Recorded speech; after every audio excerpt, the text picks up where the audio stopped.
Hey, hey, boo! I bet you didn't expect to see me on a Sunday night, did you?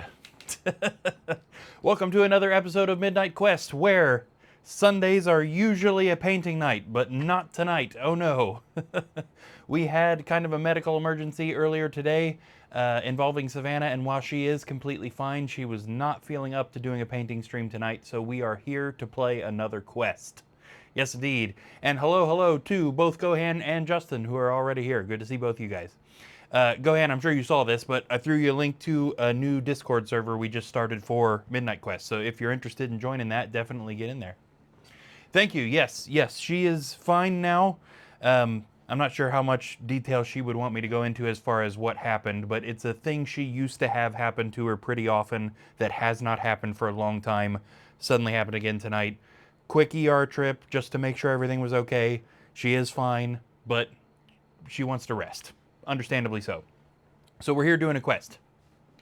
Okay, she's here. Yes. Okay, yes. So Savannah used to have kind of a seizure disorder, and I guess kind of still does. She knows that it's a crazy name. Essentially, it's a kind of a stress and anxiety thing. It builds up to a point that her brain just kind of hits the reset button. And it's scary, and it happened at her sister's house, and I was not there, and her mom kind of panic called the squad. One of those things. But again, she's fine. We're not sure yet how this is going to affect the stream schedule for the rest of the week. So it's possible that we'll be having a painting stream tomorrow night, but we're not sure yet. So it's possible that we will have a quest tomorrow night, in which case we will have Merlin Zanzar here as an in-person guest. And then we'll probably be doing a quest stream on Tuesday night where Justin Pollitt will be here in person, and then Savannah may resume on Wednesday. So we're not sure yet if she's going to be up to it tomorrow, so we'll play it by ear. We'll definitely let you guys know. If you're in our new Discord server, you will know before everybody else. There is a link in the chat right now, so if anybody is watching this and isn't in our Discord server, definitely feel free to click on that. Oh yes, Gohan, that would be amazing. If we ever get to a point that we can get you over here, or if gas ever stops being ridiculous, we definitely have to do that. I'm trying to figure out a way that we can do remote guests as well, because I know you've got streaming setup stuff too. So theoretically, we could even get you a camera from where you are in here. I don't know how that stuff works, but I know it's possible. So we'll have to figure that out for sure. Okay, so getting into the information for tonight's quest. So, of course, we are continuing Book 2 of our campaign. This is Quest 4 of that Book 2, where the heroes are traversing the tunnels way underneath the World's Edge Mountains in an attempt to reach Keller's Keep, where the Emperor and his army are under siege by Zargon's army. So, we're kind of circumventing Zargon's army to try and get the Emperor and his army out of there before they all get destroyed. Tonight we are going to be following a group of heroes to the Spiral Stairway, which is going to lead them into the deeper tunnels of the World's Edge Mountains. It's time to get into the way deeper tunnels so that they can continue traversing across all of these old Dwarven strongholds. Secret tunnels, that's exactly right, Gohan. What we need is Gramina here to be searching for secret doors. That's for sure. Now, they are currently searching for something called the Halls of Baelorn, because in years and years past, King Baelorn the dwarf had a secret map, which he broke into 4 pieces and hid all around his place, because that's what dwarves do, I guess, is hide stuff everywhere. So they are trying to get to the Halls of Baelorn so they can start looking for that map. Once they find that map, they'll be able to find the last non-collapsed tunnel into Keller's Keep to rescue the Emperor.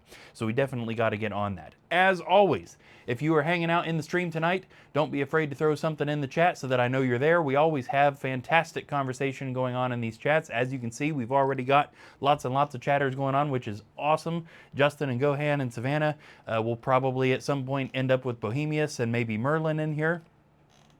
Gohan says, I thought they offered their axe. Yes. And at least one fantasy series, they absolutely do. If you are watching this and you have any suggestions or questions about lore or questions about game mechanics or just want to chat, absolutely throw some in there. It's always great to have some fun while we're playing. And don't forget also, you can catch all previous episodes of Midnight Quest, including quests, painting streams, and daily shorts over on our Midnight Quest YouTube channel. So if you wouldn't mind, if you're watching this and you haven't already, throw us a follow here on Twitch and a subscribe over on YouTube. All of the content creatory things, we really, really appreciate it, and it really does help.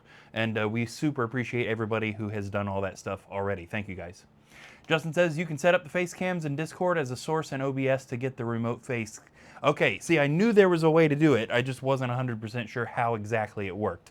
But yes, eventually we are going to have that running, because it would be fantastic to have Gohan in here. It'd be great to have Bohemius in here. We definitely got to get that figured out. Okie dokie. So, another thing, we are changing our schedule just ever so slightly to more stuff. So it's possible that everybody who's watching knows this already, but I'll throw that out there just in case. On Fridays, Saturdays, Mondays, and Tuesdays, we are playing quests. Sunday nights and Wednesday nights, we are painting.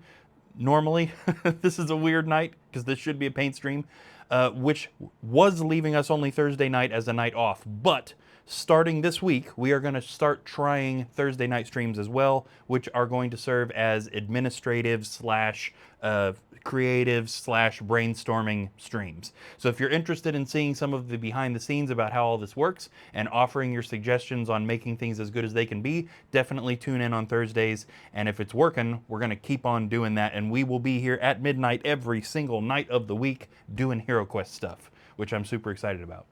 Okay, we got some quests set up to do to get this thing rolling, and this is not a super short quest, so let's definitely get on that.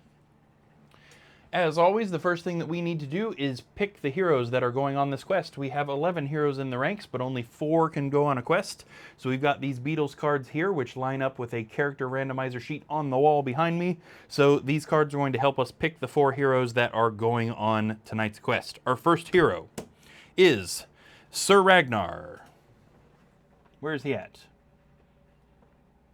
Seriously, where is he at? I've lost him. There he is. Here he is. Sir Ragnar, Colonel of the Guardian Knights.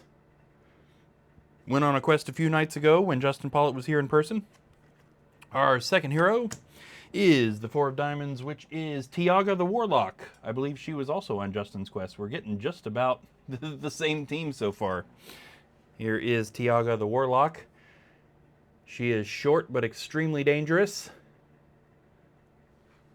Since we're bringing Tiaga, we might as well go ahead and grab one of the reasons she is extremely dangerous, which is that she has a spell that transforms her into this, which is obviously a lot more scary and powerful. We'll set that aside for now. Our next hero is the 6 of Diamonds, which is Moonstone the Druid. We're getting both of our shape-shifty girls going on this quest. Another hero that is kind of short but extremely dangerous. She's also a good healer, but one of the things that makes her dangerous is that she can shapeshift into this kind of bear-like creature. So we'll set that aside for when we need that too. And our final hero for tonight, the 3 of Diamonds, is Mordecai Oran the Wizard. Here he is right here. He is our newest hero. So he's been on a few less quests than everybody else, so it's nice to get him a little bit caught up. And those are the 4 that are going for tonight anyway. Gohan says, again, LOL. Yeah. That's for sure. Yes, now by the end of this campaign, we will have 20 heroes, so we're going to kind of stop seeing the same familiar faces over and over as we go further and further on. Okay, so we need character sheets for everybody. There's Ragnar. Okay, there's Tiaga. There's Moonstone. And I think I saw Mordecai clear at the back, right? Yes, yeah. So we got our character sheets so that we know what their health is, what items they carry, how many dice they throw for things like attack and defense, all that good stuff. Justin says, "Dang, no Valerna Ragnar power coupling again." Yes, yes. No, obviously this is random selection, so I didn't know who was going on tonight's quest, but I did know Valerna wasn't because she was on last night's quest. Hopefully, she'll be getting back in there soon. But yes, I had a feeling Morkai was going to be one of the ones picked because he's been on less quests than everybody else. So we kind of tried generally to keep them on the same number of quests, but it's not super important. Okay, first off, let's see if we need to do a trip to the armory. We have 605 gold right now, and we are looking pretty well outfitted for where we're at in the story. There are a few things that we could get, but for the most part, we're looking pretty nice. Now, the Tiaga, the Moonstone, and Morkai all have wands. Gohan says, Gramina needs to be searching for doors every quest. Yes. I have a feeling she will go on tomorrow's quest, if we do one Monday. So either Monday's quest or Tuesday's quest, we need either Gramina or Hogard. It won't really matter which one, but we need one of them. Bohemius is here. Hello, hello. What? Oh, you got like a little dinosaur this time. Oh, that's funny. There's one of them. Yes. So either Hogard or Gramina guaranteed for tomorrow. I'm not sure which one. It doesn't matter which one, but we definitely need a dwarf on tomorrow's quest or Tuesday's quest, whichever time we do the next quest. So they all have a wand, and there is an upgraded wand that we could buy for them, but it's 1,000 coins. So we don't have money for even one of them to get that yet. Ragnar could get a battle axe, and we do have money for that, but he would have to get rid of his shield, which would drop his defense. Okay, what do you guys think about that? Okay, so right now, Ragnar has 3 attack dice close range, 3 attack dice long range, and 4 dice defense, which is very good. We could get him a battle axe, which would bring him up to 4 close range attack dice, which obviously would be good, but you can't pair a battle axe with a shield. So he would have to get rid of his shield, and that would drop him to 3 defense dice. Is that a worthy sacrifice? And by the way, because I know Bohemius is probably going to point this out, in the real rules, I think the knight is either like really encouraged to keep a shield, or maybe even required to have a shield, but I changed that again. So none of his skills require him to have a shield. And I think the actual game's knight skills require them to keep a shield. So it's not a big deal for him to get rid of that shield. But it is going to temporarily knock his defense down. What do you guys think about that? Should we do that? Or should we go ahead and let him keep high defense and a little bit lower attack? We could also potentially get him a long sword, but can that also not be paired with the shield? I think that's also... No, he could totally do that. That's also another option. Justin says axe. That's kind of where I'm leaning. Another option we could do is buy him a long sword, which means he would not need to get rid of his shield. And that would give him 4 attack dice as long as he's at full health. So again, I changed what the longsword does. It used to do 3 attack dice, but you could attack diagonally. I got rid of all diagonal functionality, because if you've got a long-range weapon, you don't need diagonal attack.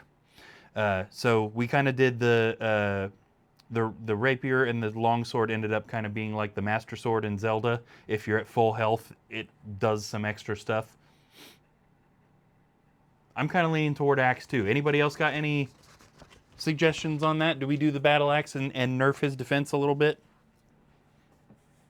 I'm going to go ahead and start making that happen, but if anybody's got a good argument for why we shouldn't, definitely throw it in there. 605 gold coins. Plus, if we sell his broadsword, I should have looked at that. I think that gives us 125 coins. Yes. So if we sell his broadsword, that's going to put us up to 730. And then if we buy him a battle axe, that's going to take us down to 280. But we also have to sell his shield. Again, I should have looked at this.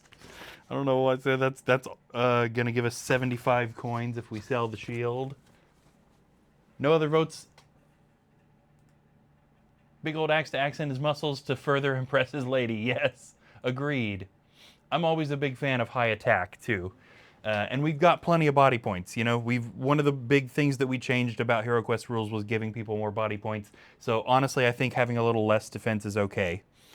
Okay, so this is going to take us down to 355 total coins. We are going to erase the broadsword and replace it with a battle axe, which is going to put his close range attack dice at 4. We also sold his shield and did not replace it, so we're just going to erase that, which drops his defense to 3.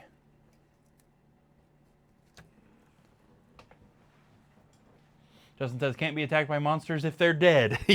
Yes. That's a fantastic catchphrase right there. So like I said, we've still got upward movement here as far as stuff that we could buy, but we're in pretty good shape. Now, one more thing we need to take into consideration is trap disarm. This whole book is filled with tons of traps, and right now Tiaga is the only one who has a toolkit. So it would not be a terrible idea for us to maybe purchase one more of those. Because last night we had only one hero who could disarm traps, and that was kind of biting us in the butt. So it would be good for at least one more person to be able to do that. And it probably should be either Ragnar or Mordecai. So Tiaga and Moonstone both lose their shapeshift and demon form if they get hit. So them disarming traps is kind of a Ragnar and Mordecai are actually kind of the better options for heroes to be able to disarm stuff. Let's go ahead. Well, first off, we're gonna go ahead and buy that. So that's gonna put us down to 105 coins. Buying one more toolkit. And let's put it on Ragnar. I honestly, I kind of felt like he had one already, and I was remembering that wrong. So let's just go ahead and fix that. So Ragnar can disarm traps. Tiaga can disarm traps. That's good for the armory. Let's dole out some items here. Ragnar's got a heroic brew, which would allow him to attack twice as a single action. He's also got a potion of healing. And of course, he's got that toolkit, but we don't have a card for that. Tiaga has the Talisman of Lore, but we don't need to give her that card. That's already reflected in her mind points. Potion of Defense. Actually, she has 2 potions of defense. She also has a potion of Strength. We got to get her using some of those this quest so she's not hoarding too many potions. Moonstone's got a potion of healing and an elixir of life. It's a little bit of extra guarantee. Gohan says, what about the undead? Oh no! That's a fantastic point. I always thought that when we're attacking them and I pull them off the board and I say they're dead, like, yeah, are they double dead? How does that work? I'm gonna go ahead and grab their character cards here as well. I've already kind of lost who I'm grabbing.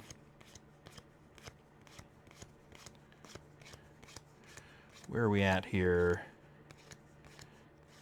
There's Tiaga, there's Ragnar, there's Mordecai, and there's Moonstone. Okay.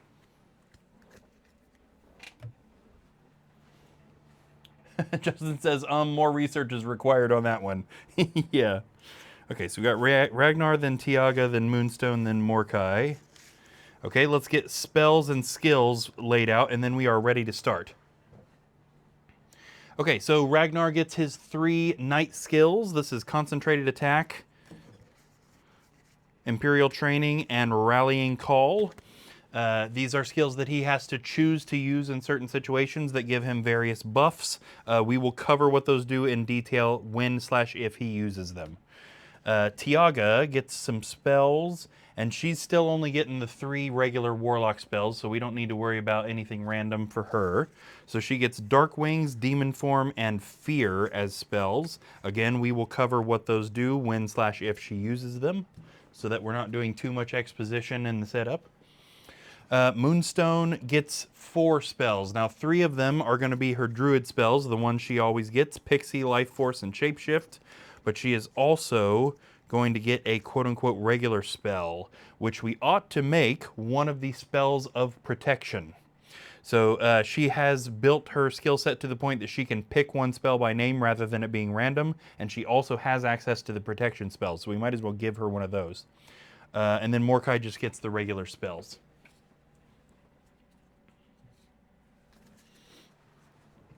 Gohan says there's a front and back of a t-shirt if I've ever seen one. Yes, absolutely. All right, over here. Oh, what did I do? Oh, right, calculator. You get back over to the right screen here. Over here, we have a big old pile of spells. This is 6 copies each of the regular Hero Quest spells, of which there are 12. We, instead of giving the heroes certain spells, randomize which spells they get. I'm sure you've all heard this spiel before, but again, in case anybody is brand new is watching, randomizing these allows us to give the heroes doubles or even triples of certain spells. Means they might get a bunch of really good stuff, or they might get a bunch of absolute garbage.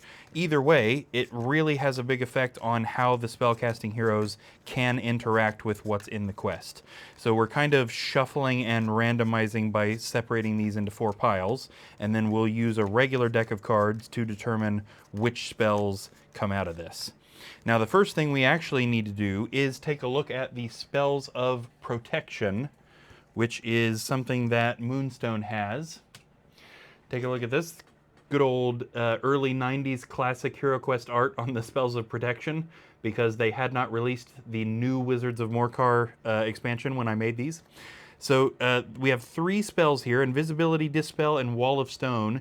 And normally these would need to be randomized for her, but because she's got pick 1 spell, we can just decide which one she gets. Now, I'm not super familiar with what these do, so let's read them real fast. The spell may be cast on any one hero, including yourself. That hero may become invisible and move around unseen until the beginning of the caster's next turn. While invisible, the hero may not attack, be attacked, or be affected by spells. So, may be useful. Dispel. This spell may be cast on any spellcasting monster. You may force that monster to discard 1 unused spell at random. The spell is then lost for the duration of the quest. That's potentially pretty handy. And then Wall of Stone. This spell creates a magical wall of stone which covers up to 2 squares. The wall has 2 body points and 6 defense dice. Justin says, I tend to like the old art better. Yeah, there's a certain character to it. You know, the new art is kind of objectively better quality, but there's just something about the character of the way they used to be drawn. I'll tell you what, I think if I had to pick between these 3, right at the moment, I'd pick Wall of Stone. But we've got some time, so if anybody likes one of these other ones better, Invisibility or Dispel, throw some stuff in the chat, because I could be swayed. I'm going to give her this one, but until we start the quest, that's not set in stone. So if somebody has a better argument for giving her Invisibility or Dispel, throw that in the chat. Justin says, the new art feels like stock, Lars Ulrich. Yeah, yes. Too stock. I do believe it is actually drawn by somebody, though, which is nice. They're not just generating that art and cranking it out. Okay, for Mordecai, he gets 8 spells, but they are all completely random. So they are going to come from these 4 piles right here. Let's go ahead and start drawing him some cards. So the suit is going to tell us which pile, and the number is going to tell us which card. So this is pile 2, card 10. 1, 2, 3, 4, 5, 6, 7, 8, 9, and 10 is Ball of Flame. That's one of the better offensive spells. Definitely good to have. Pile number 4, card 3. 1, 2, and 3 is Genie. Definitely, again, one of the better offensive spells. Mordecai is setting himself up to be pretty offensive this quest. Pile number 4, card 12. 1, 2, 3, 4, 5, 6, 7, 8, 9, 10, 11, and 12 is Rock Skin. Temporarily boosts his defense. Pile number 3, card 7. 1, 2, 3, 4, 5, 6, and 7 is another Genie. Yeah, he is definitely going to be on the offensive this quest, which I don't know if that means he's going to be saying lots of really nasty things to the monsters, or if he's just going to be attacking them. Pile 4, card 9. 1, 2, 3, 4, 5, 6, 7, 8, and 9. Veil of Mist allows him to move through squares occupied by monsters. Let's hope he gets at least 1 healing spell. Pile number 1, card 12. 1, 2, 3, 4, 5, 6, 7, 8, 9, 10, 11, and 12. I have no idea why I said 7 so weird. Whatever. Sleep does pretty much exactly what it sounds like. Pile number 2, card number 1 is another genie. He's going to be using that like crazy. And his last spell, let's cross our fingers for a healing spell. That would be really handy right at the moment. Pile number 4, card 13. 1, 2, 3, 4, 5, 6, 7, 8, 9, 10, 11, 12, and 13 might be a healing spell. Water of Healing. Hey, look at that. This is genuine, people. I don't script this. I did not know that was going to happen. That's pretty crazy. Okay, and then we're going to lay out the character cards here so that I can kind of help remember what the turn order is. Okay, let me clean this up just a hair, and then we will get started. Yeah, I definitely want Veil of Mist at the back, probably Sleep near the back. The rest of it doesn't matter, I don't think. So try and get these spells kind of out of my way, but also I'd like to see the name of them. So the regular Hero Quest spells I'm pretty familiar with. I know what they do. I don't need to be able to read the card to make sure I know what I'm getting into, as long as I know what spells he has at a glance. Okay. We are also, as usual with these quests, we are play testing a new personality trait system. This is going to be the third quest that we'll have used this on, where we are kind of giving the characters certain things that they probably prefer to do. As we're going through this, I'm trying to determine if this is a good idea, essentially. So if you're seeing something that doesn't make sense, or something you think could be improved, or even just like something that could be straight up added to the personality system, again, definitely throw something in the chat about that. I am very open to suggestions on this. What I'm looking to kind of toe the line between giving these characters some personality that people could connect to, but also not making it fairly innocuous, so it's not adding a bunch of extra time to the quest to implement. Justin says, so I had my first husband failure today. We were watching WWE and Brock Lesnar was wearing a Megadeth shirt and my wife didn't know what Megadeth is. Oh no. Does she know now? Surely you played her something. They are one of my favorite bands of all time for sure, despite Dave Mustaine's attitude and weird voice that it takes a lot of people some time to get used to. Okay, let's get our music started and read the quest text and get started playing this thing. Justin says, I'll fix it. Yes. Okay, this is quest 4, the Spiral Passage. Another giant iron door stands before you. Beyond, a series of staircases will eventually lead to the Great Citadel. It seems that those who journey through these passages are forever going down and around into the very heart of the mountain. Your goal is to find the spiral stairway. It will bring you deeper into the heart of the mountain and closer to the Great Citadel. Beware, the orcs may have laid traps to guard against attack. Yes, indeed. Okay. I'm just kind of reminding myself of what happens here at the beginning of the quest because we've definitely got some weird stuff. Okay, let's switch over to the board camera. One of the board cameras. We are starting tonight's quest up in that upper corner. Here we go. Our entrance room / entrance door is right there on that corner. Still not quite close enough to it. There it is. Justin says we found Orcsbane today. Nice. Yes.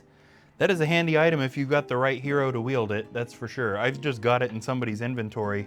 I don't remember who's got it, but somebody's just kind of holding on to it until we get somebody who can use it. Okay, populating this hallway that they are looking down into. We can first off just close this off right here. There's a wall right here. So what they're looking down into is this upper hallway that goes across like this. And they can, at the moment, they can actually see that entire hallway. So let me go ahead and zoom out a little bit so we can get as much of this hallway as possible. There's a couple of walls here and here. There is also a short stairway, and again, these are all leading down. Stairway right here.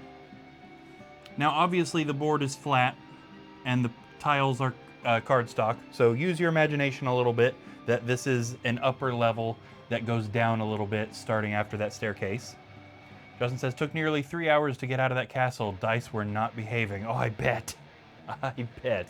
I hate it when that happens, but it also leads to some interesting quests as long as it's not too frustrating. We've also got a couple of doors in this hallway. There is one right here. And another one right here. So we kind of got a long haul walk to get down there.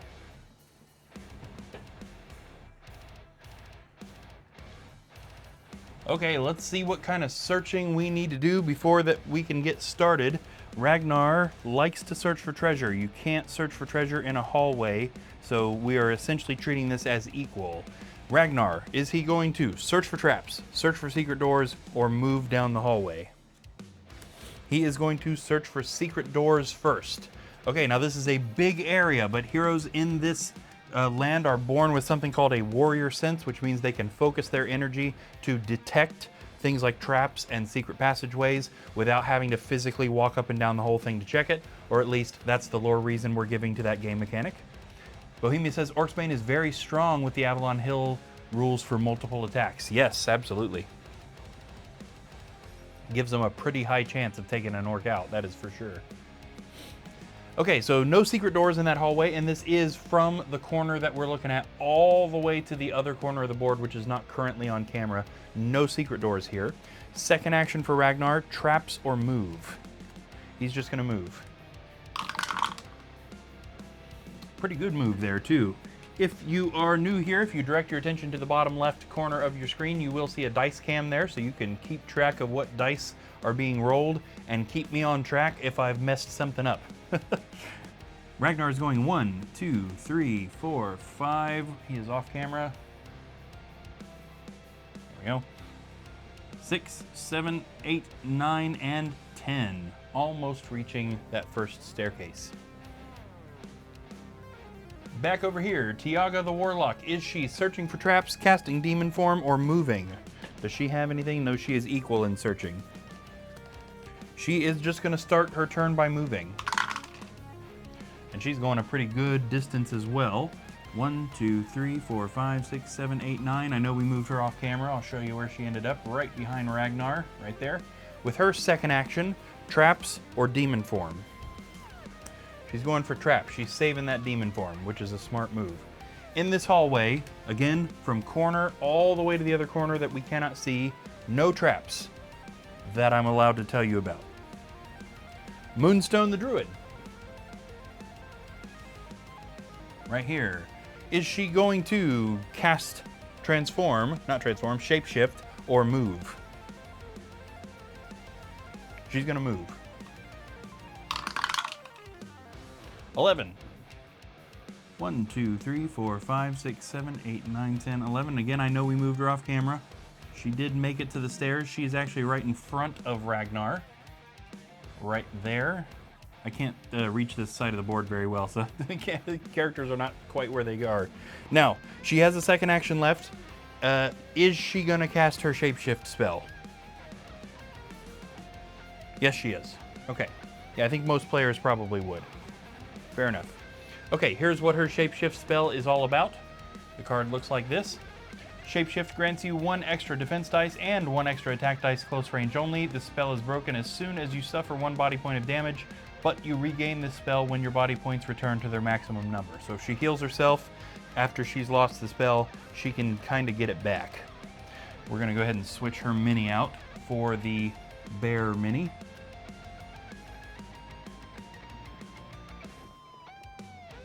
Okay, and finally, Mordecai, the wizard, hanging out back here. There's nothing left to do but move, although he could cast Rock Skin on himself or somebody else. Who could use that? Is there anybody that has really garbage defense? They've all got 3 defense dice this quest, so it doesn't really matter who might get it. Okay, so let's just ask, is he going to move or cast Rock Skin? He's gonna move. 1, 2, 3, 4, 5, not very fast.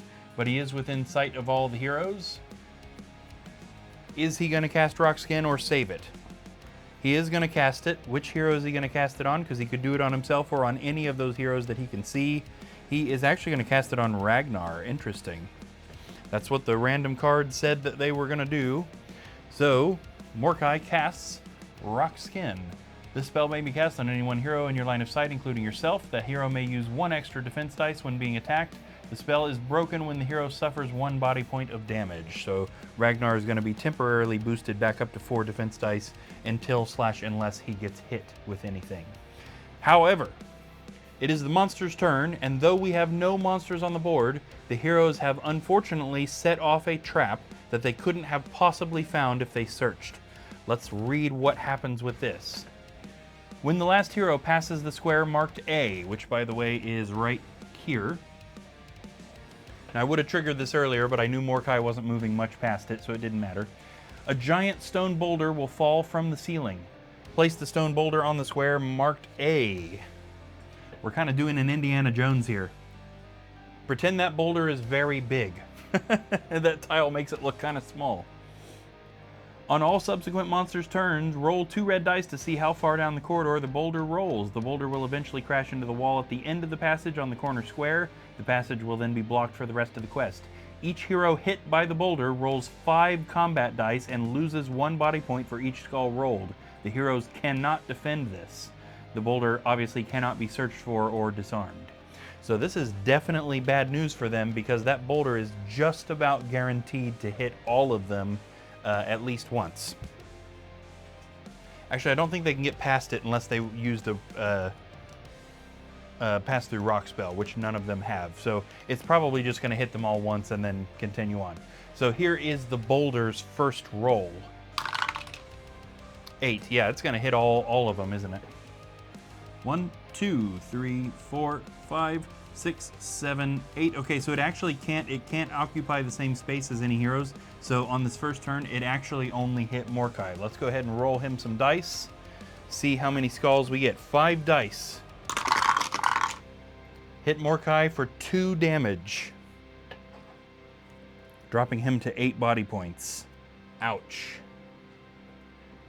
Justin says, hopefully they've played Crash Bandicoot. You know, I think I've played the very first Crash game, but it was so long ago that probably the first Crash game was the only thing that existed at the time. I don't remember what you're making reference to, but I assume there was a similar kind of Indiana Jones-esque big boulder flying down the hallway.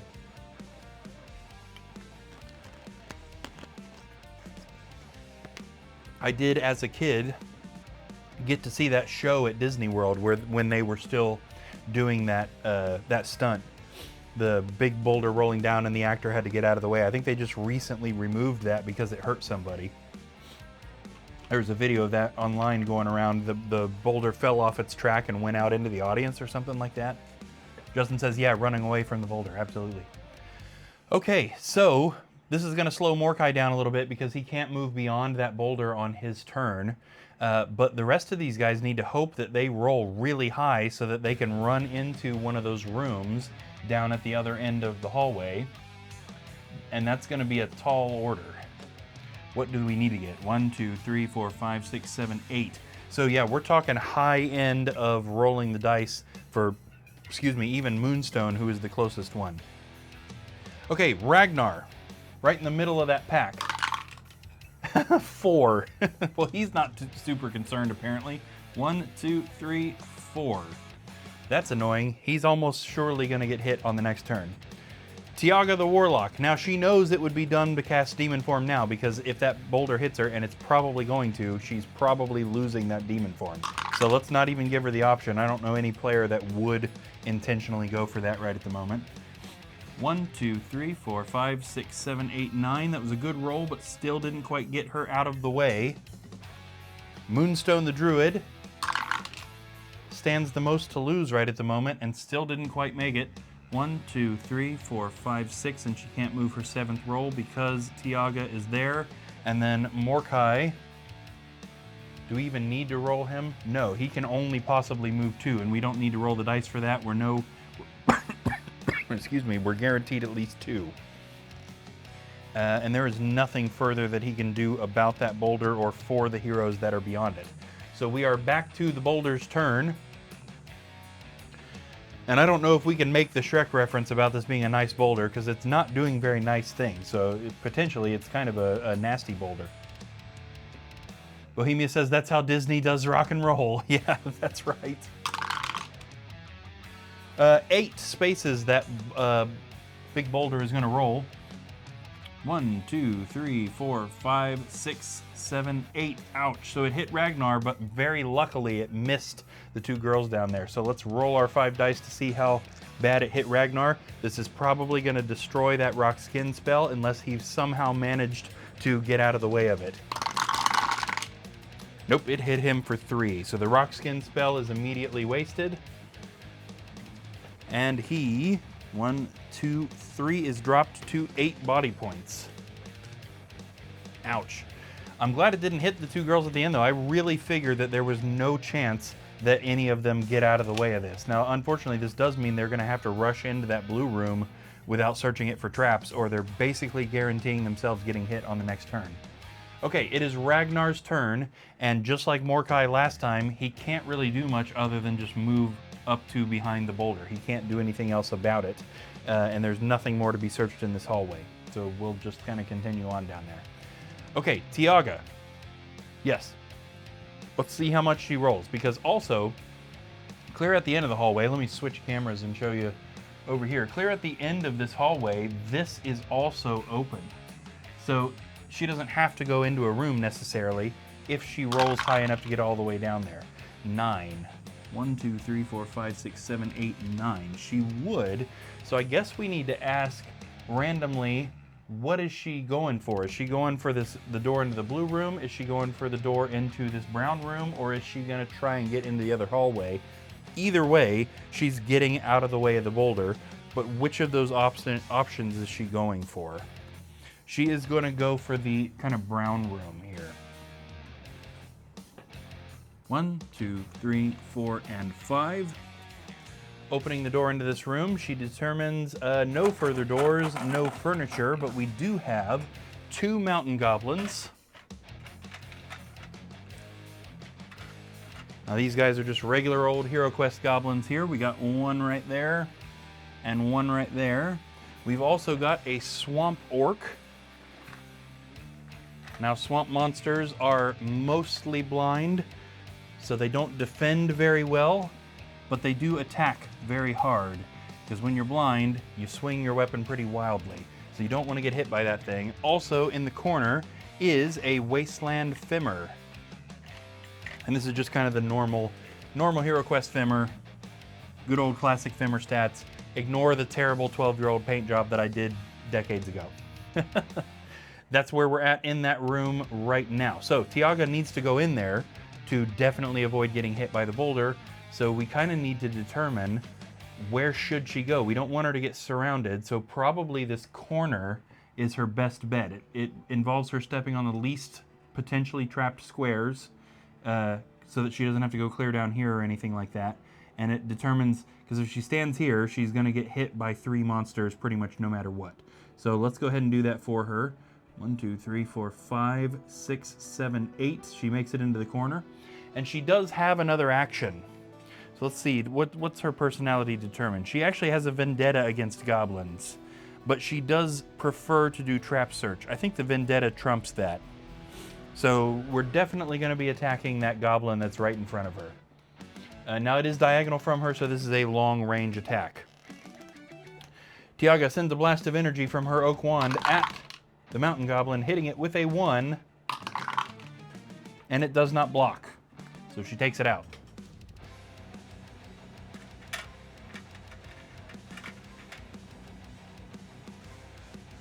Okay, we know she's safe from the boulder, but she is in a room full of monsters. So let's see now what Moonstone is going to do. Moonstone has also rolled pretty high. 1, 2, 3, 4, 5, 6, 7, 8, 9. Okay, so it's not really safe for her to try and get to that hallway, but we can roll her for either one of these rooms. Now, she does have kind of a proclivity for battle, so I feel like we should double weight her going to the brown room to help, because she knows there's monsters there. So let's say blue room, brown room, brown room. What's she doing? She's going for the blue room. Okay, fair enough. 1, 2. She opens the door into the blue room, which is still, yeah, on camera well enough. In this room is another door, which I just threw onto the board, I guess. And also another whole bunch of monsters. Wow, what do we have here? We've got a wasteland goblin. It's a good thing she likes battle because she has definitely opened the more dangerous of the two rooms.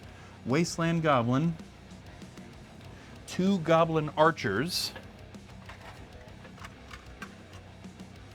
Oh, I forgot to mention, wasteland monsters are very slow, but they have high defense because their skin is a little bit tougher from being raised in things like deserts or badlands, those sorts of things. So higher defense. Goblin archers are just regular goblins, but with long range attacks.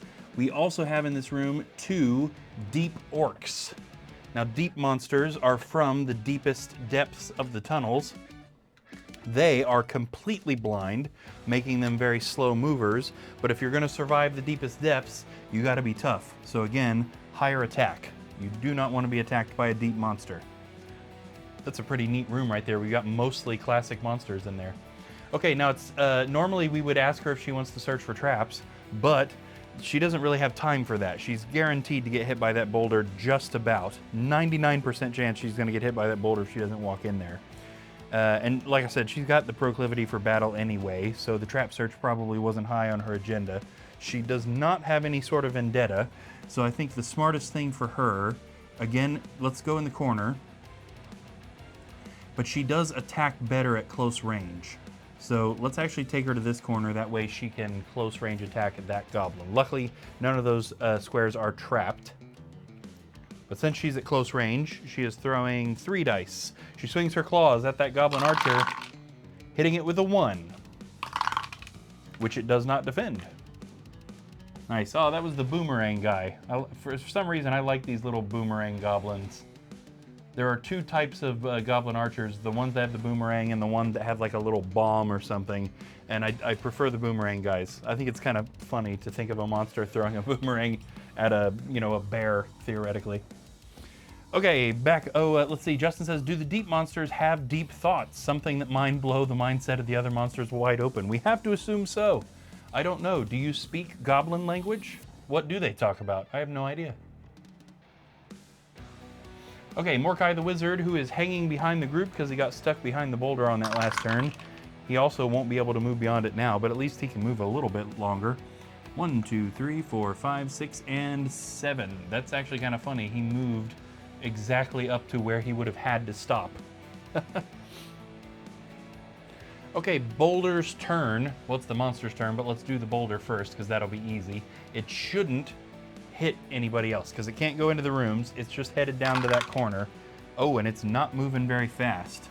So interesting. Although it can't damage anybody, it is going to prevent Ragnar and Mordecai from getting into those rooms to help. Justin says they probably have all the answers to all the world's problems and we would never know. That's a good chance. Yeah. They've figured out the life, the universe, and everything, but unfortunately they haven't figured out how to translate the number 42 into a language that heroes understand. That is very unfortunate.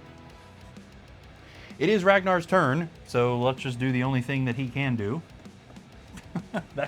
That's it. Poor guy, can't help at all with anything else. Oh gosh, I almost skipped the monsters again. Never mind. Ragnar, rewind. You didn't move. It's the monster's turn, and we cannot gyp these monsters out of attacking because there is a lot of them. Let's focus on Tiaga's room first. 2 of those monsters can go up to her. Let's see. We got the swamp orc, a mountain goblin, and a wasteland femur. So we kind of just need to card which 2 of them are going up. Okay, so the first monster to approach her is going to be this goblin. 1, 2, 3. The goblin swings its claw at Tiaga, but misses her. And the other monster going up there is going to be this swamp orc. 1, 2. Now again, swamp monsters attack particularly viciously, so this orc is swinging 4. The swamp orc swings its axe, hitting her with a 2. She blocks 1, but not the other. This drops her to 9 body points. Okay, and over here with Moonstone, she also can have 2 monsters attacking her. Well, it's theoretically going to be 3 because that archer is going to be able to hit her too. So of the other 3 monsters, the 2 deep orcs, this guy probably doesn't have enough movement to get over there. Am I right in saying that? Deep orcs can move 4. Yeah, so he theoretically could. Okay, so who's going over there? It is going to be that deep orc. Okay, 1, 2, 3, 4. And again, deep monsters have higher attack, so this is probably going to be bad. The deep orc swings its sword at Moonstone, hitting her with a 1. Now, luckily, she has heightened defense right at the moment because of the shapeshift. Whoops. Oh, man, and she blocked that thing just barely. White shield right at the very last moment. Okay, the second monster walking over there is going to be the Wasteland Goblin. Now, these things just have higher defense with slower movement, regular attack. So the Goblin swings its sword at her, hitting her with a critical hit of 2. She doesn't block either one of them. Oh, man. This drops her to 8 body points and, unfortunately, gets rid of her shapeshift form, at least for now. Like we mentioned at the beginning of the quest, if at any point she heals herself back up to 10, she will get that spell back. Now, theoretically, she does have a spell that will heal those 2 body points as long as she doesn't get hit by this guy as well. So let's do that. The Goblin Archer chucks a bomb at Moonstone, hitting her with a critical hit of 2. Her defense is a little less now. Can she block them both? Look at that, she does. Okay, good. That sets her up really well to use her pixie spell to get the shapeshift back. Now it's Ragnar's turn. Now that I'm not skipping people, Ragnar, you can do the most important turn we're going to see all game. Perfect. Absolutely perfect. Fantastic performance. I've never seen 2 squares move so efficiently before in my entire life.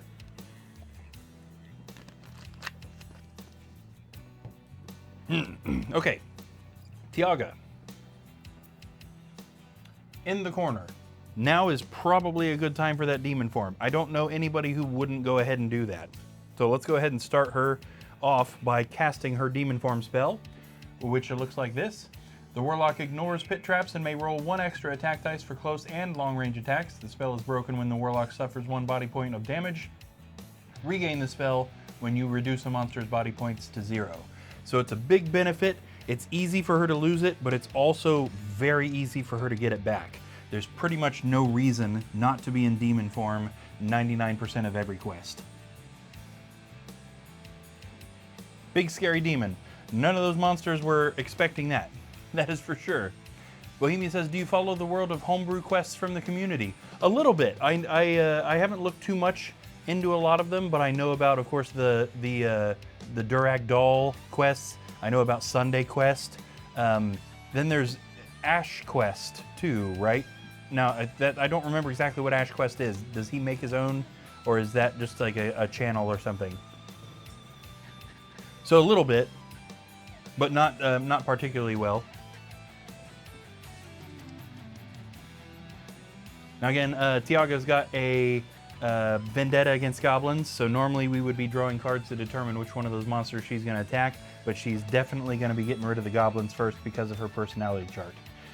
Okay, close range, this gives her 3. She swings her demon claws at the goblin, hitting it with a 1, and it does not block. Just kind of like chuck the dice there. That goblin is dead.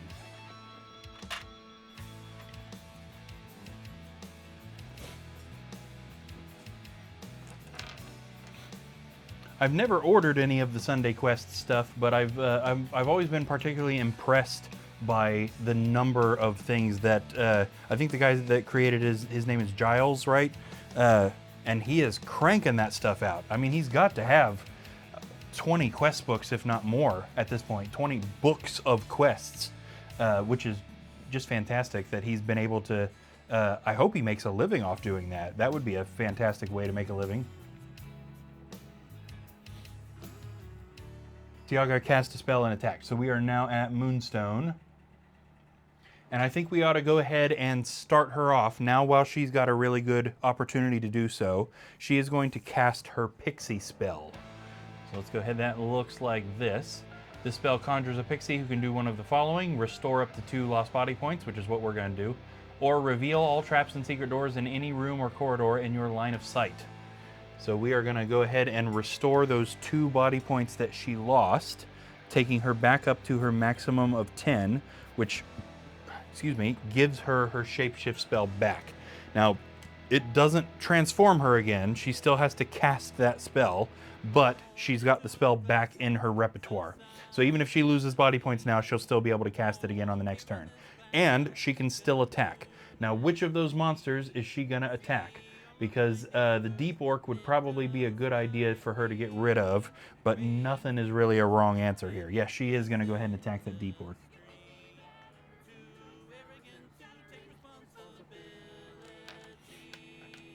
Okay, Moonstone, she pulls out her wooden staff and swings at the deep orc, but misses. Ah, that's disappointing.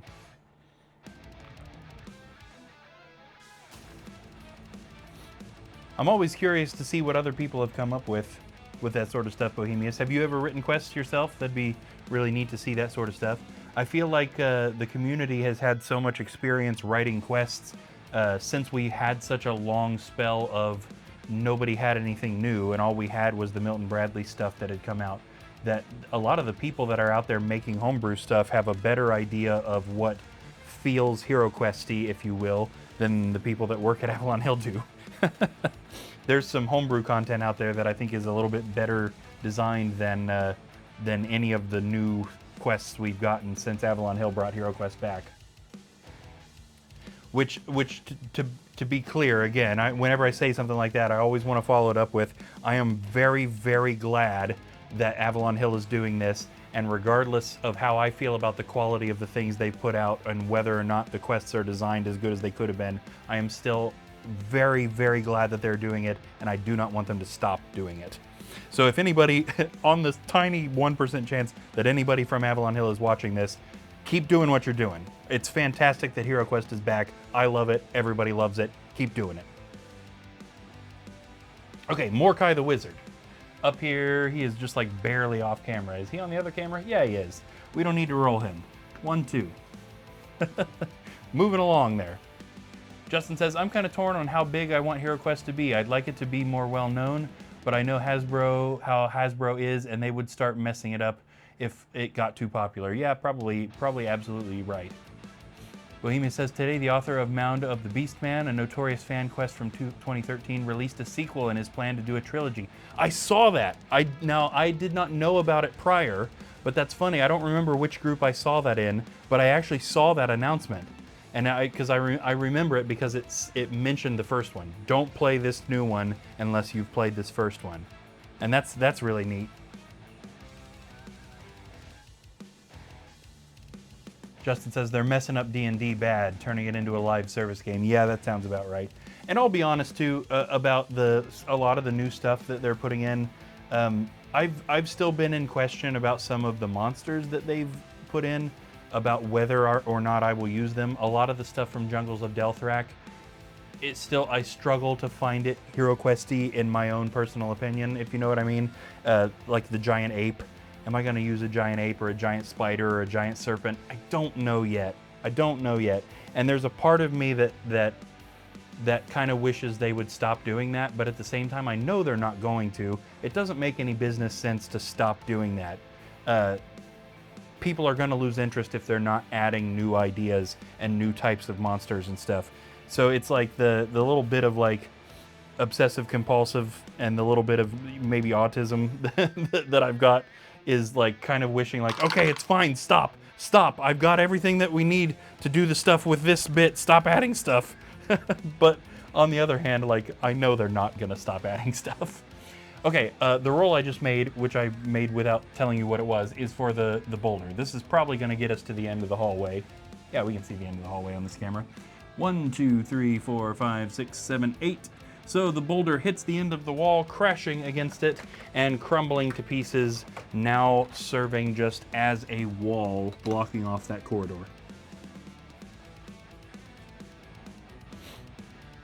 Okay, monster's turn. We've definitely got an interesting monster's turn ahead of us because that Ragnar is now also open to attack.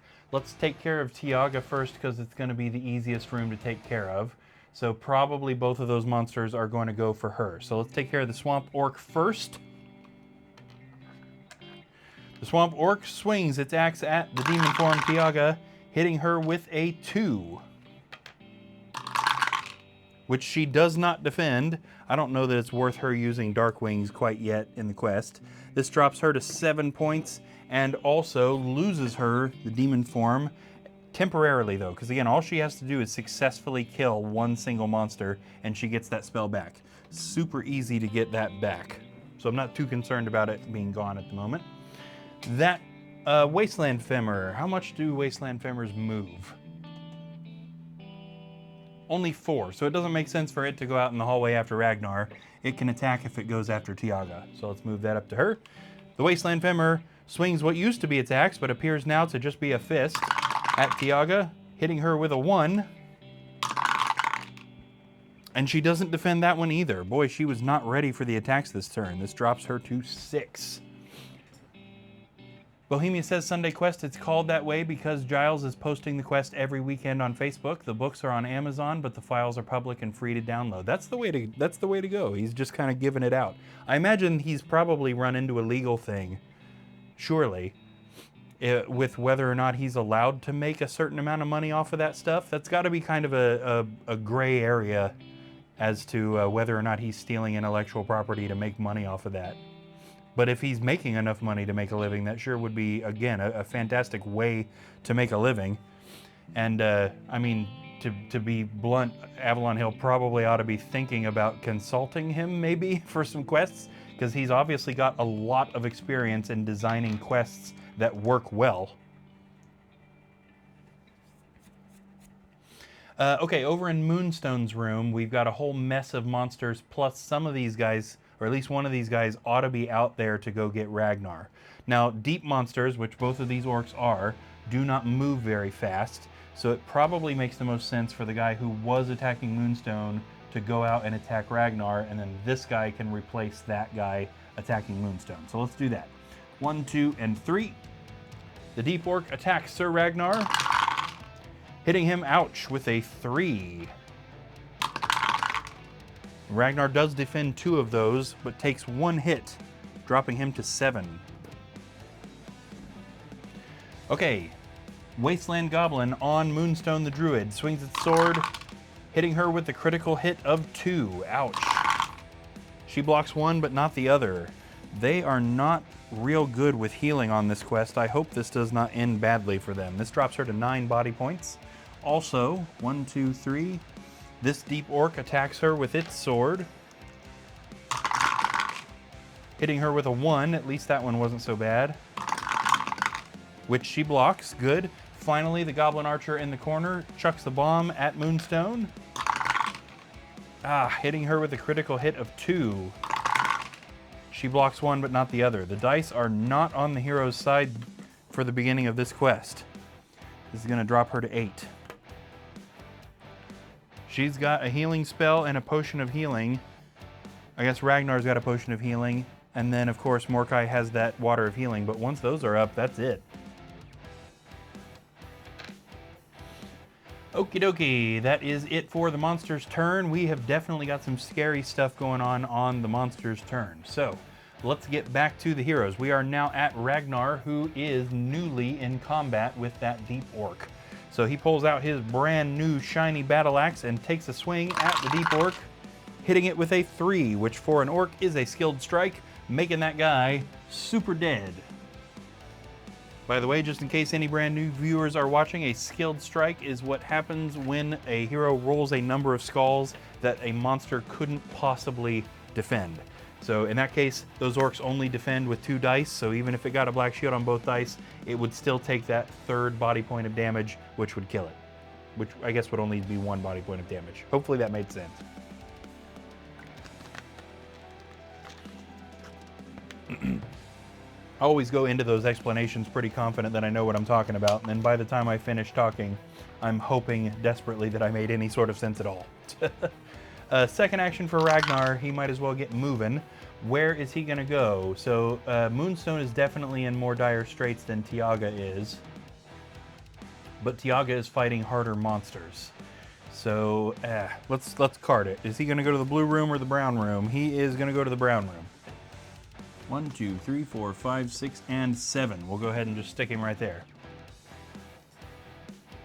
Gohan says, things don't just die here, they super die. That's exactly right. That is exactly right. Here at Midnight Quest, things have levels of dying, and super dead is one of the worst. Bohemia says, yes, I do write quests, but I never did a complete campaign. I'm working on one, but far from finished. But if I ever will publish, it's going to be free and print and play, like I did with Hero Quest fans' mascot, the Orc Wrestler. Oh, that's fantastic, the Orc Wrestler. That's great. Justin says, need to get that merch made. Agreed. Agreed. Need to get looking into that. I want a super dead shirt.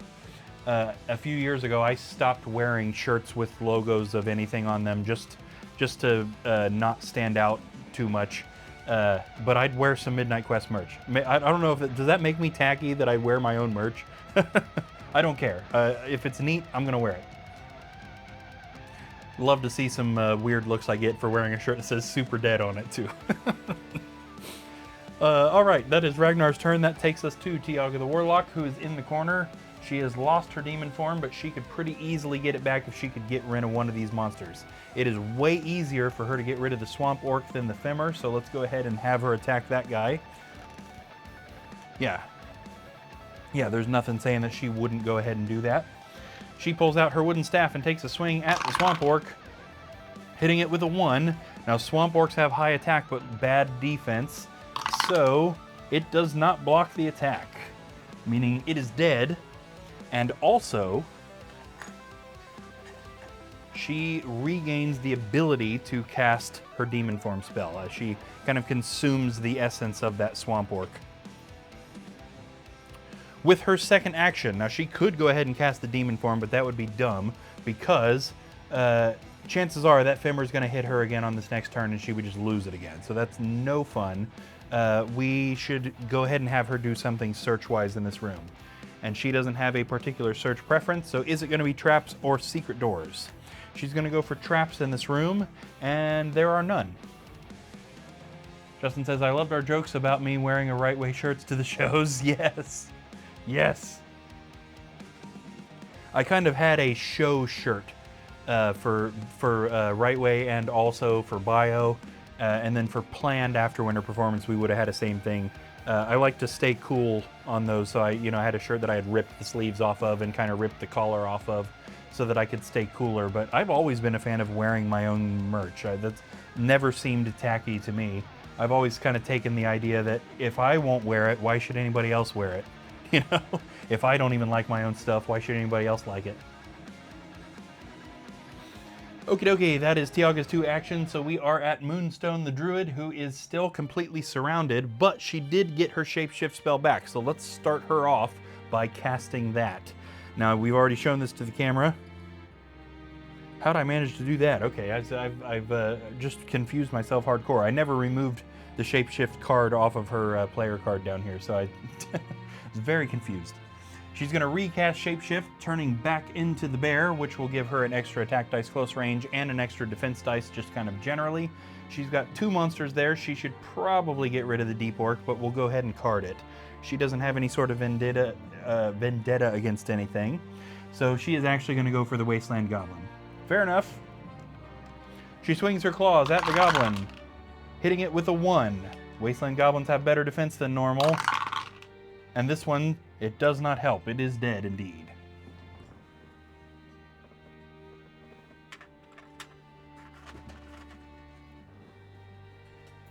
Okay, that was her 2 actions. She cast a spell and killed that monster. Now let's hope that somebody gets in there to take out one of those other monsters so that she doesn't just lose it again immediately.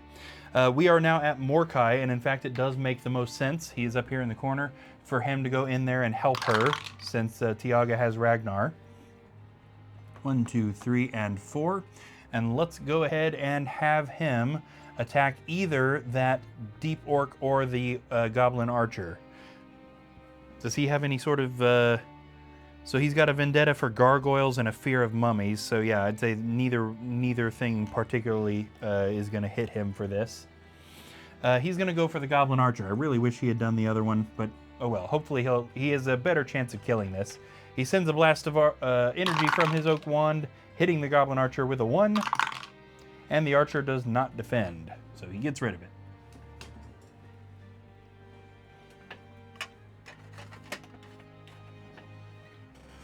Justin says, I need to finish my quest book. At the rate I play, I'm going to run out of official quests to play, and I'm not ready to put more money into the hobby yet. Absolutely, yeah, do it.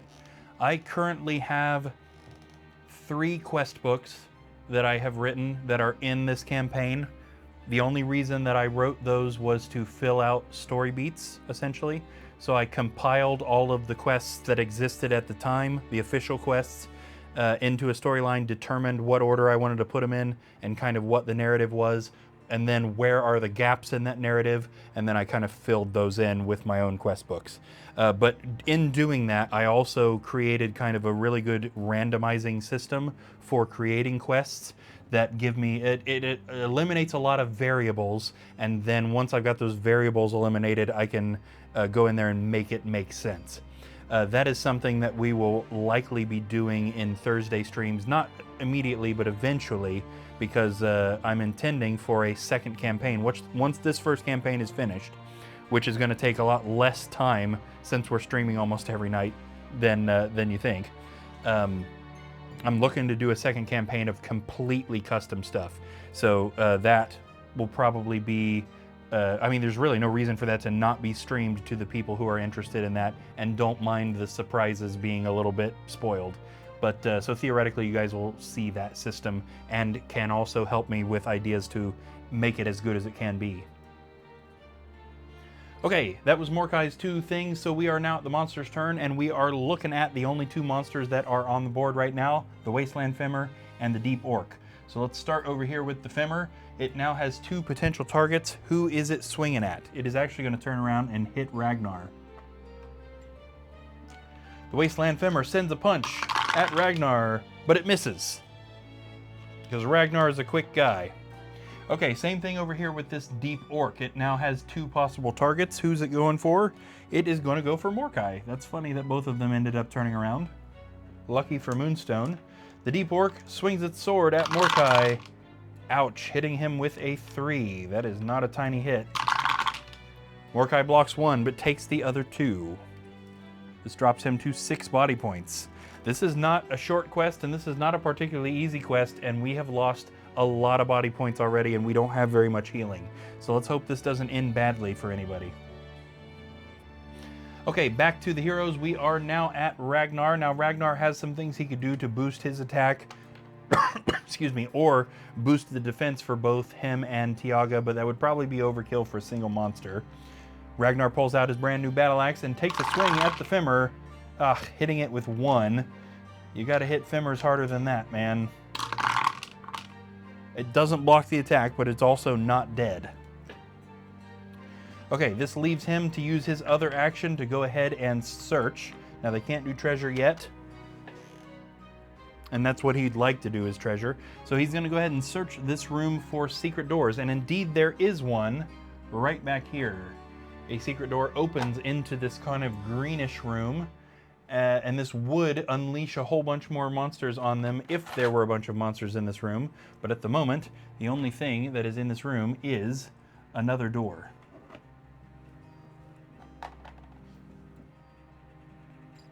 Okay, it is Tiaga's turn, and she might as well start off her turn by recasting her demon form spell. So she is going to turn again into the massive beast, which gives her an extra attack dice, close or long range, and allows her to ignore pit traps. So she swings her demon claws at the Femur, see if she can finish it off. Hitting it with a 2. It blocks 1 but not the other. Since it was already damaged, it is dead.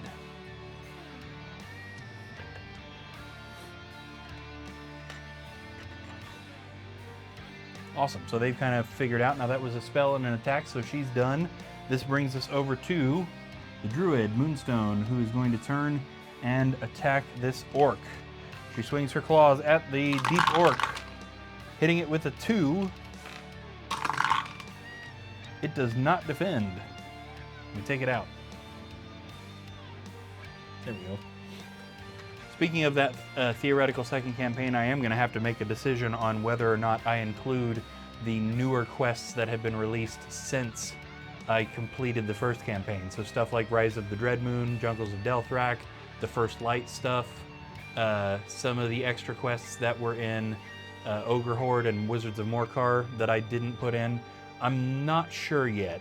Still not sure on those. Because again, a lot of those, the design was a little questionable. So, I don't know. We might do a totally custom campaign. We might include some of that stuff, or at least elements of that stuff. Okay, that was Moonstone, and all she did was attack, so she's actually got the second action. Does she like searching for anything? Not particularly. So, trap, secret doors, or treasure. She is going for treasure. Hopefully this is not a trap, or she will again lose her shapeshift. Let's see what she finds. An arrow trap. that about figures. So an arrow flies out from the wall and strikes her. Luckily it wasn't a bad hit. She only loses 1 body point. This drops her to 7, but it does lose her the shapeshift. Dang. When you are a hero in control of a druid, you should probably consider not being the one to search for treasure, just in case that happens. Now again, she can still regain, she can infinitely regain the spell, but only if she heals herself back up to full.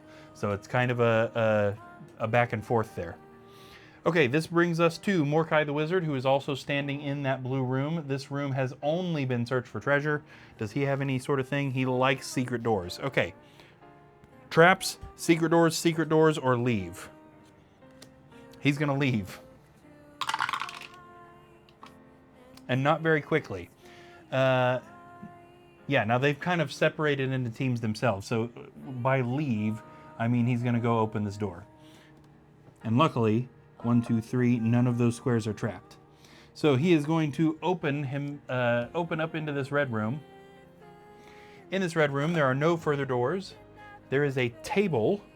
Go ahead and put a dirt floor down right here and pull ourselves out a table. Also in this room are 2 monsters, a wasteland femur and a deep femur. I'm gonna go ahead and pull out one of the bad painted ones, just so that we remember which one is which. Deep femur right here, and wasteland femur right here. And Morkai does not have any further actions to do anything about this. He also has a preference for battle, which means he's not likely to stop and search for traps, but it would be foolish to walk in there because he would get hit by both of those monsters. So let's leave him there. Justin says, I gotta be in the right mood to write quests for any game. I have so little real free time that I do just whatever feels fun in the moment. Absolutely. Which could be any random thing on any given day. I just started playing GTA 3 again for some reason. I don't understand, but it's fun. I do that same thing, man. Totally understand that. Bohemia says, Justin, you could find a lot of amazing old and new free quests and campaigns. Yeah. I'm a little disappointed in myself that I didn't also think of that. That is an amazing point, Bohemius. Yeah, lots of fan-made quests on the internet that you can search for and get for free. Avalon Hill themselves have released several, like the Forsaken Tunnels of Zorzel, the quest that you and I played, is a free online quest you can just go download. And they've done a few others that you might as well go ahead and grab just for extra content. And then, yeah, Ye Olde Inn is a really good resource for the classic stuff, going and just downloading all that sort of stuff. You already have a lot of the monsters you need to play that. Stuff like Sunday Quest that we've been mentioning. Lots and lots of stuff you could go do without having to spend money on the official expansions. Okay, that brings us to the monster's turn, and we would have been able to just jump right back to Ragnar, except that Morkai opened this room. So we need to determine which one of these monsters is coming up there to attack him. It is going to be the Wasteland Femur, which is the better option of the two as far as heroes are concerned. The Wasteland Femur swings its axe, hitting him with a 1, which he blocks. Yeah, that could have gone way worse. Justin says, that might be the way I go until I get my own done. I do have a whole narrative ready to go, just need to make the dungeons. Absolutely. I wish I had more free time, because I could, I have, a lot of my randomizer is set for the things that I have, which obviously you don't have all the same things, but that might also kind of help you write stuff. I find that just generally, creatively speaking, and this goes for the music stuff too, if I can eliminate variables, it leaves me with a much easier to manage set of things I could do in a situation. You know what I mean? I'd say if it's easy to get overwhelmed when you do something creatively, when you know that what you could do is anything. So what could I make in a quest? Anything. It could be anything, and that is a scarily huge thing to determine. Well, what out of that is the best option? So having those randomizers helps. Like, okay, I'm going to use this many rooms. I've got a randomizer for take a look at the rooms that are used in this particular quest and start with that as a template. Not necessarily the walls or the doors or anything, but just these rooms are the rooms that you might use, and then you can edit that. Here's generally how many traps there should be, and you could even randomize, here are what those traps are, here's how many monsters there should be, and here's what those monsters are, and then you can make a little adjustments. So it all goes to eliminating stuff off of that. It could be anything until you've got a much smaller window of, okay, if I've got this to use, how does that make sense? And then edit little things. Makes it much, much, much, much easier to write quests quickly and feel pretty good about it, because all that information was also derived from the official quests that were written. So all of the options, you know, aren't just, even those options aren't being pulled out of the air. They were taken from the information out of the actual real quests. Okay, this takes us back over to Ragnar. Up there in that room. What else is left to do? Treasure is the only thing, and he does indeed like treasure, so we're going to double weight that. Does he search for treasure, or leave? He's going to search for treasure. Imagine that. Let's see what Ragnar finds. A potion of warmth. I think we've covered this one a couple of times. This will heal him 1 body point if he finds it necessary, or if he wants to hold on to it, he can sell it for 75 coins at the end of the quest. Potions of warmth will not actually come into their full handiness until we're doing the Frozen Horror book. Justin says, I have a story my friends call Zombie Juice. An evil wizard/scientist is creating an undead army using alchemy instead of necromancer magic. The undead made this way are stronger and smarter. That's definitely neat, absolutely. HeroQuest hasn't seen a great amount in the way of undead monsters beyond the normal stuff. I'm surprised that's not something they've latched onto as well. I guess we did get wraiths and specters in Rise of the Dreadmoon, which is neat. Looking forward to integrating those monsters in a second campaign. Okay, Ragnar's second option is just to move. So he's going to go 1, 2, 3. Looking down into this room, is he going to stop here and search for traps? Now he doesn't have the option or the action to do that, but he can still stop here. He has an equal proclivity for those two things, so we'll just do red. He's going to stop even though he can't search for traps. Black, he's going to just kind of recklessly go into the room. It is black. So 1, 2, 3, 4, 5, and 6 completes his move, and luckily none of those spaces were trapped.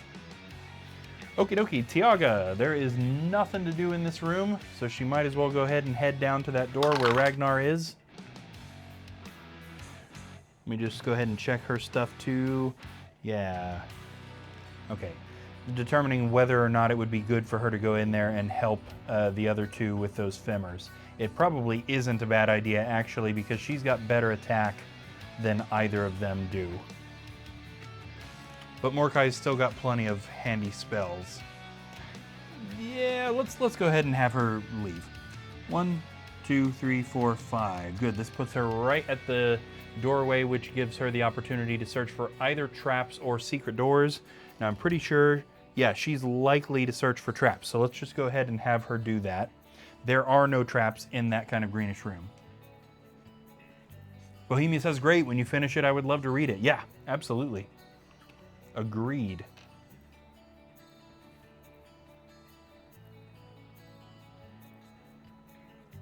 Okay. For some reason, that just flushed my brain. Oh yeah, we're at Moonstone. Moonstone the Druid needs to go over there and help Mordecai with that, but this room also has not been searched very much. Now, she does have a knowledge that there are no traps here, here, here, and here. Despite the fact they have not searched for traps, pretty much every relevant square has been stepped on unless there is a secret door. So if she's going to do any searching, it actually makes more sense for her to do secret doors than traps. and she doesn't have any sort of searching thing that she likes better than another. So let's go secret doors or go help with battle. She is going to do the secret door search in this room, and there are none. Now, go help with battle. We could move her, but she has a long-range weapon, and I'd say she can see that Femmer. So let's go ahead and have her fire from right where she's at. Moonstone sends a blast of energy at the Wasteland Femmer with her oak wand, hitting it with a 1, which it blocks. Unfortunate. Okay, Mordecai, who is also in this room. Now, he's got some spells, and I don't feel like these spells would be wasted on these enemies, particularly that Deep Femmer. So let's get him using a ball of flame right here. A massive ball of flame appears at Mordecai's fingertips. He directs it at the Wasteland Femmer, which is immediately caught and engulfed in flames. It attempts to sweep off the spell and is partially successful. It still takes 1 body point of damage, which doesn't kill it. But that was not a waste of a spell at least.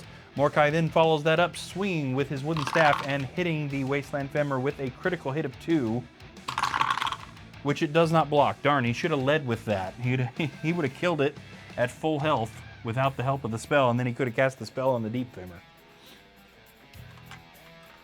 What do you do? And those are his 2 actions, which means it is time for that Deep Femmer to do something bad. The Deep Femmer moves up to Mordecai and swings its axe. Oh, but misses. Phew! That could have been bad.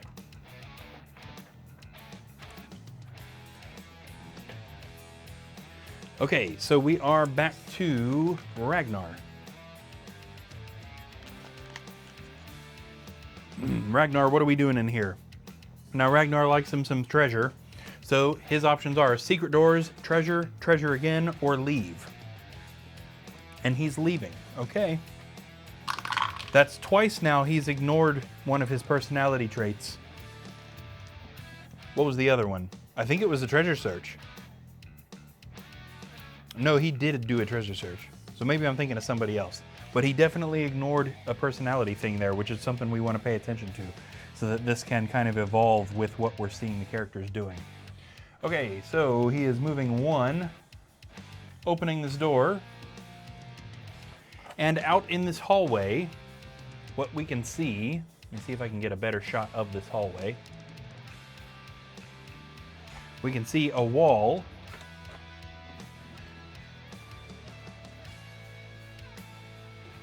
There we go. Another short staircase leading slightly further down. Again, remember, we're kind of using our imaginations to imagine that the grade actually does change after that staircase. I know the board is actually flat. And at that is actually it. So we know about the wall up there created by the rolling boulder. This hallway goes all the way down to the other corner without anything else messing with it. So Ragnar, are we going to use that second action to stop and search for traps? Yes, he is. Excuse me. There are 3 traps in this hallway, and only one of them matters. There are 2 spear traps. One of them is here. There is also a spear trap further up the hallway, which they have no reason to go there. However, if anybody had managed to round that corner before the boulder smashed, those traps would have been a problem. There is also a pit trap up there. Again, nothing that they need to worry about, but theoretically it is there. So from that corner where the wall is, all the way down to this other corner, those 3 traps are the only thing that they have to worry about, and that is the end of his turn. Okay, whoops. Tiaga. What are we gonna do here? Does she have any sort of searching thing? Nope. Is she gonna do secret doors, move in there and do treasure, or leave? She's gonna move in there and do treasure. We'll roll her for that. 1, 2, and 3. Now again, hopefully this isn't a trap where she's gonna lose her demon form. Let's see what she finds. A potion of defense. That makes 3 potions of defense she has. We definitely need to have her use at least one of those on this quest, because that is ridiculous. Okie dokie, Moonstone the Druid up there in the corner of the blue room needs to help get rid of that deep femmer. What does she have? That wall of stone isn't super helpful right at the moment. Life Force would heal, but neither of them, I mean, I guess that would take Mordecai back up to full health, but that's not really within her interest. Really, she should wait until she takes one more body point of damage and cast that on herself so that she can get her shapeshift back. Okay, let's just have her do a normal shoot from where she's at. She sends a blast of energy from her oak wand at the deep femmer and misses. Darn, that was a lot of lead up for nothing. And then with her second action, let's go ahead and let her search that room for traps, the blue room. Again, it's not really necessary because they've stepped on every relevant square, but just so she's using her second action, and there are no traps in there. We are now at Mordecai, who really needs to get rid of that deep femmer. We are going to start his turn by having him cast his genie spell. So a genie appears in front of him, he directs it at the deep femmer, and the genie attacks it immediately. The genie hits the deep femmer with a 1. Come on! You review stats here, I'm pretty sure I know what they are. Yes, they are what I expected. At least the deep femmer doesn't block the 1 hit. Gosh, come on, genie, I called you one of the better spells there at the beginning of the quest. Mordecai then follows that up with a smack from his wooden staff, but he misses. Darn. What a good opportunity to get rid of that monster that they just kind of botched between the two of them there. That deep femmer, it is now that guy's turn, so it is going to immediately attack back, swinging its axe at Mordecai and hitting him with a 2.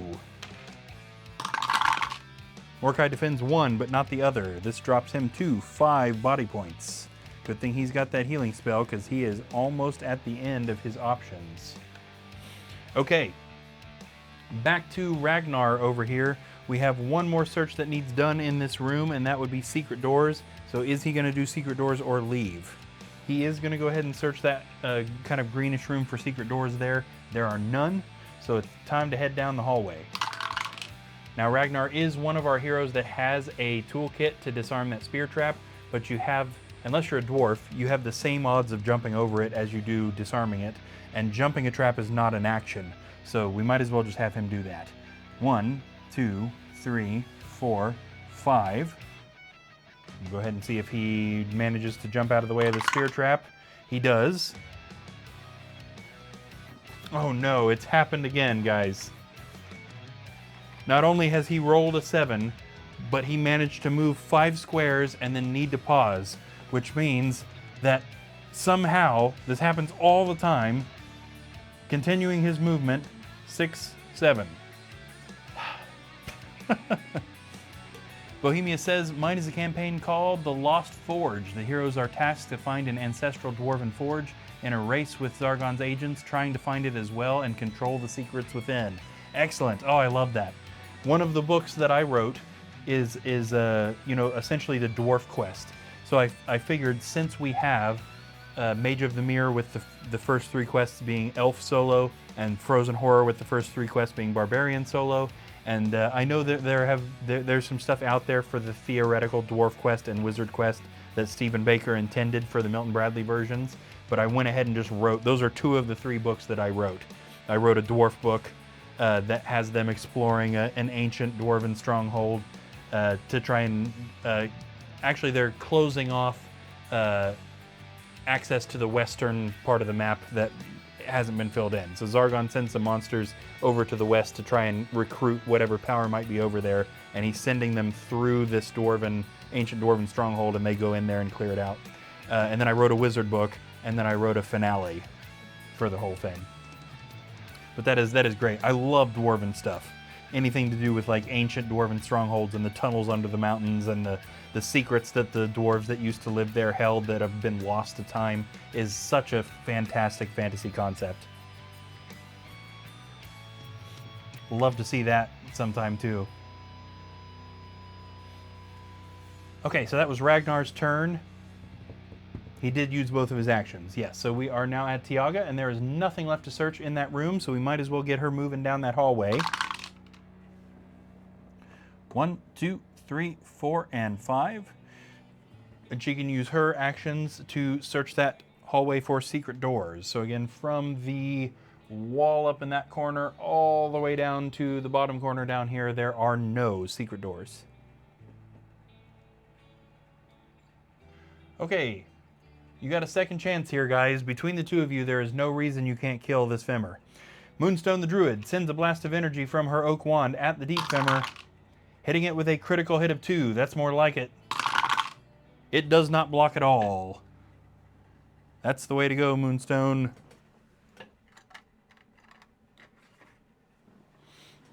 Okay, now they need to get some searching done in that red room, but it would be kind of silly for Moonstone to walk over there to it. What kind of personality stuff is she looking at?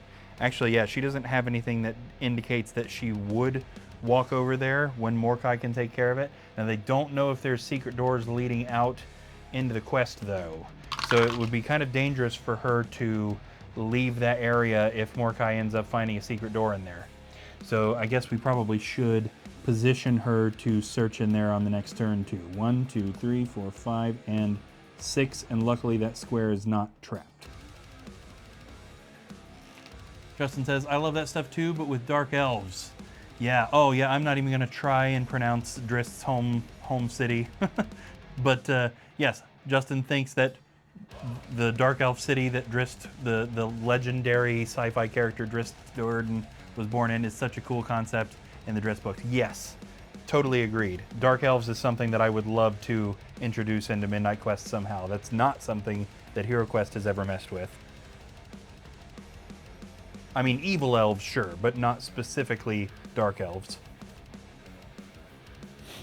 Okay, Mordecai the Wizard, he's got a few options here, and he is prone to searching for secret doors. So what is he going to do? Search for traps, search for secret doors, move in there and search for treasure. Okay, he's ignoring his secret door thing and moving in there to search for treasure. Kind of dumb since he doesn't know if these squares are trapped, but we're going to go 1, 2. Luckily that square is not trapped. And now that he is there, he's going to search that room for treasure. Let's see what he finds. He finds a heroic brew. I keep mentioning how surprised I am that there are still potions left in that deck. I guess I should just stop saying it, because there are still a whole bunch. Justin says it's enough you know what the name is. You don't have to try and pronounce it. Yeah. In my head, I've always said Minzo Baranzan, but I've heard, I think my dad pronounces it differently. I think Sam has listened to a lot of the audiobooks, and I'm pretty sure he said that's not how they pronounce it in the audiobook. So it's interesting. I have actually met R.A. Salvatore in person. I think when the book called The Lone Drow was released, I've got a signed copy of that from him, and if he said that name, I don't remember. I do know he talked about one of the Dwarven characters.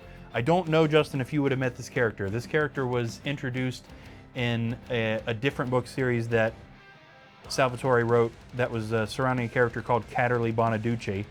And there's a hilarious Dwarven character that is mostly nonverbal, but wants to be a druid. He doesn't want to be a dwarf. He dyes his beard green, and he wears sandals and stuff. And the name is Pikel in the book, so I always said Pikel, but Salvatore said pickle, and I kind of hate that. But apparently that character's name is Pickle Boulder Shoulder, but he's a fantastic carrier. He does end up crossing over into the Drist series later. Actually, I think he loses his arm at one point, but a fantastically written character. At one point, he sucks a vampire into oh, I shouldn't have started talking unless I knew for sure what that thing was. The big, like it's used for a fireplace. The name is right on the edge of my conscious, but it's a big thing that you would push down and air is expelled out, and when you let up, air sucks in. And at one point, that character sucks a vampire in to one of those, which is just great. And that's actually what Salvatore was talking about, how funny he thought that was, that the dwarf sucked the vampire into those. I can't for the life of me think of what that the word for that is. It's right on the tip of my brain. Okay, this would be the monster's turn, but we do not have any monsters on the board. So we are going back to Ragnar, and I think we'll just dedicate this camera to what Ragnar and Tiaga are doing for now. There's no searching left to do in this hallway, so we just need to get them moving.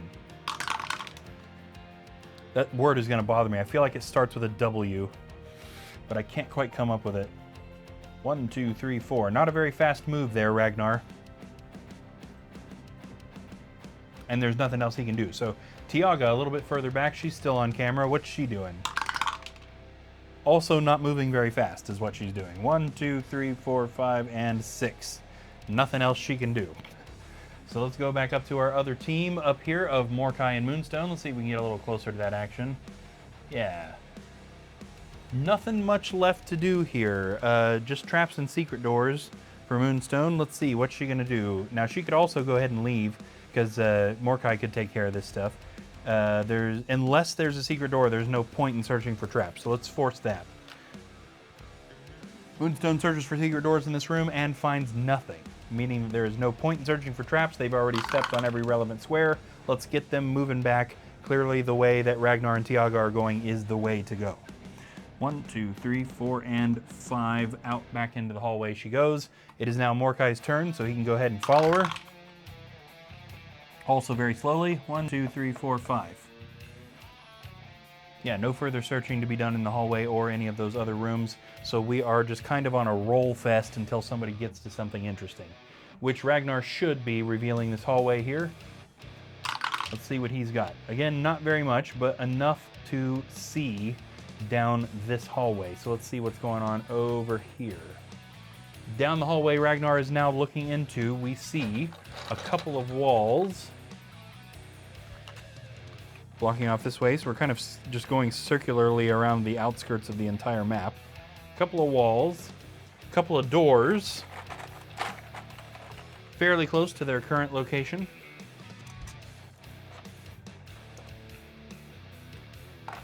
Door right there into that green room. And, oops, not there, a door into this kind of brownish room, but it's on the corner. There we go. There is also another small stairway leading down. So again, this quest is called the Spiral Passage. So we're seeing lots of these stairways leading us further down and down and down into the tunnels. And finally, way over here, hopefully the camera can actually reach this, just barely, there is a...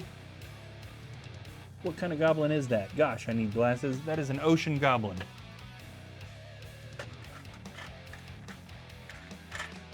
An ocean goblin way down in the hallway. Now, ocean monsters are kind of blue-skinned, and they have spent most of their lives doing very fast, fluid movements. So ocean monsters don't hit very hard, but they are very fast. So whenever I've got a monster in a hallway like this, I tend to make it an ocean monster so that it can kind of use that big speed. That's what Ragnar has seen. Oh, what's just says? My intro to Drist was actually in a D&D game. In a 3.5 edition, he has a stat block. We were an evil party, and the DM says you are approached by a dark elf followed by a panther. Oh, everyone groans loudly, and I'm like, what? Drist proceeds to kick us all over the place. Yet, without a doubt, my dad was super into those books, so he introduced me to those. I think he just by chance bought the 5-book series that introduces that character, Catterley Bonaducci, and then that, from there, I think he ended up going into the original 3 books, the original 3 Drist books, which was not the Dark Elf trilogy, it was the second one, the Icewind Dale trilogy.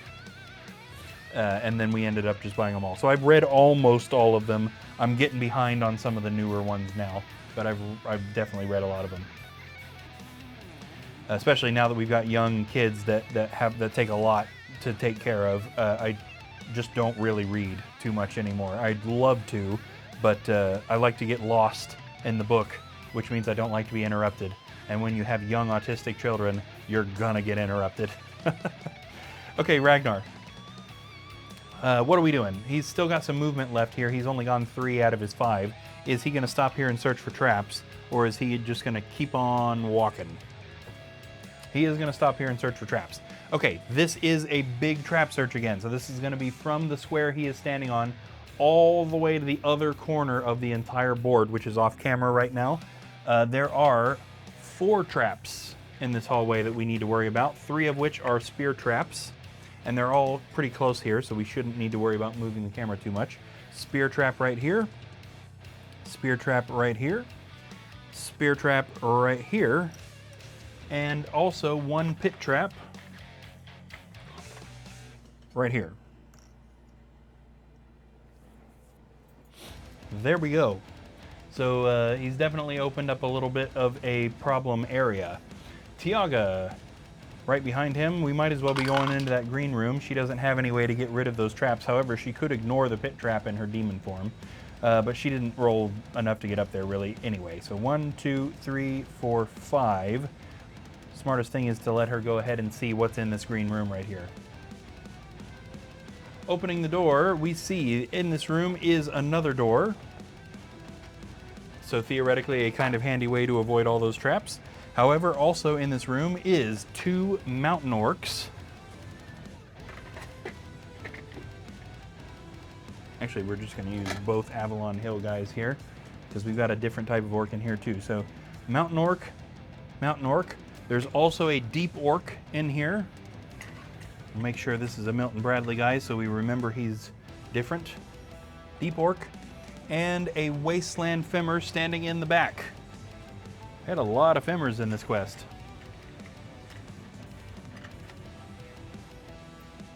Wasteland femmer. Very nice. Justin says, now I want to make drow and driders for hero quests. Yes. Oh, that would be fantastic. I definitely would like to get some sort of dark elf storyline in here somehow. That would be neat. All right, now Tiaga didn't actually do anything other than move. So, okay, she has a proclivity towards searching a room for traps instead of going into battle, so we'll double weight that. Traps, traps, or battle? She is going for searching for traps in that room, and there are none. Unfortunately, that does mean she's going to get attacked by at least one of those monsters. Good thing it's easy for her to get that back if she loses her demon form. Okay, up here at the other part of the map, we are following Moonstone and Mordecai on their way down to where Ragnar and Tiaga already are. So Moonstone's got a pretty decent movement there. 1, 2, 3, 4, 5, 6, 7, 8, and 9. Yeah, we didn't move her off camera. No further searching needs to be done in any of these areas, so they just need to roll as quick as they can. Unfortunately, Mordecai didn't end up with a Swift Wind spell to help him out here. So he's rolling up there too. 1, 2, 3, 4, 5, 6, 7, and 8. Luckily, both of them got pretty decent moves. Justin says, it's kind of funny how HeroQuest and Daggerheart kind of kicked Dungeons and Dragons out of my life. Yeah, I could see that. Again, it's hard for me to compare because I've never played real, regular Dungeons and Dragons. So I don't really have a fair comparison there. But based on everything I've ever heard, I've always preferred the idea of HeroQuest just because of the physical component. Now, I have a very active imagination, so it's not that I would have trouble imagining scenarios, but I like a little bit more of a boundary, I suppose. The idea that you can do anything in real D&D is really neat, but I feel like I would struggle a little bit with that, both as a theoretical dungeon master or as a player.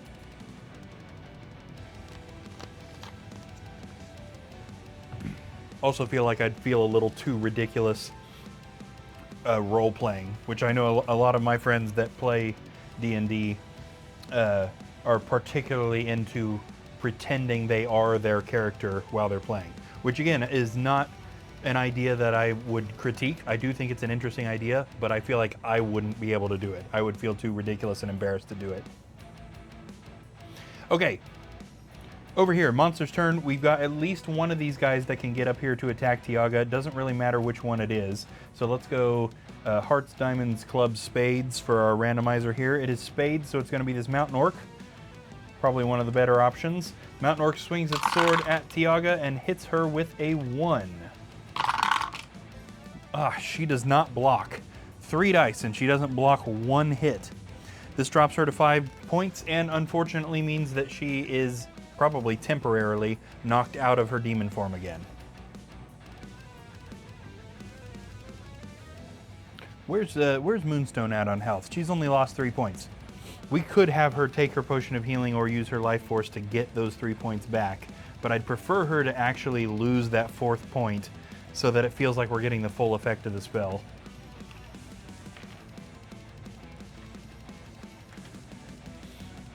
All right, Ragnar. Oh, almost forgot about something important. One more thing on this monster's turn. We've got that ocean goblin that is way over here, and it can see them, so it might as well be moving. I'm pretty sure these guys move 15. Is that correct? Yes, indeed it is. 15. 1, 2, 3, 4, 5, 6, 7, 8, 9, 10, 11, 12, 13, 14, and 15. It didn't get to them, but it got pretty close.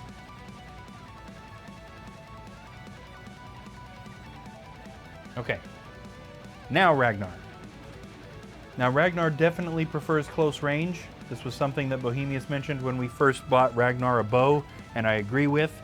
So he has that bow essentially for situations like this, where it's the only way that he can positively affect the situation. He would much prefer to swing that battle axe, but at this case, he is going to go ahead and shoot at this orc. So he could shoot at the goblin too. 1, 2, 3, 4, 5, 6 is just barely within range that he could shoot at it, but it's definitely less of a threat than that orc is. So he loads an arrow into his crossbow and fires at the mountain orc, hitting it with a 2. It blocks one but not the other, which means it is still dead.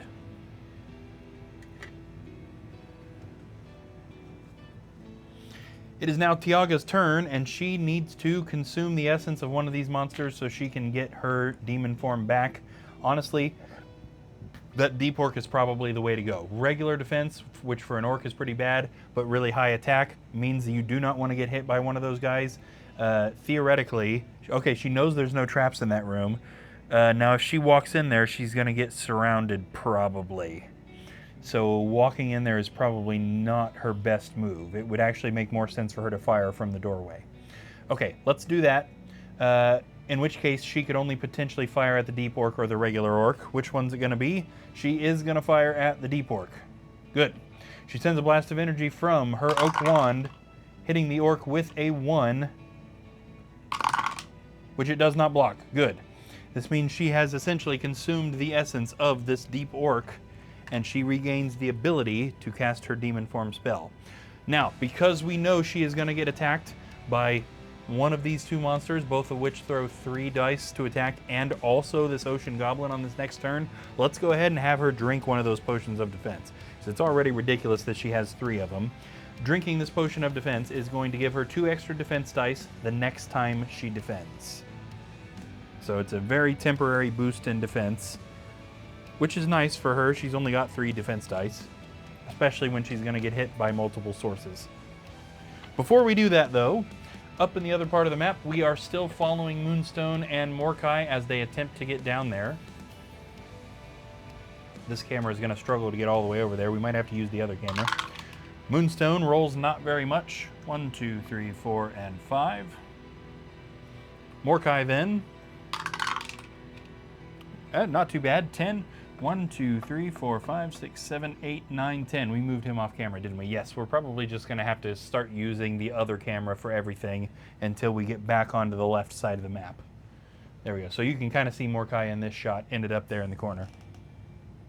Justin says, the way I play D&D isn't too far off from how HeroQuest plays, just some more variables for success and failure and the occasional NPC interaction. Yeah, makes sense.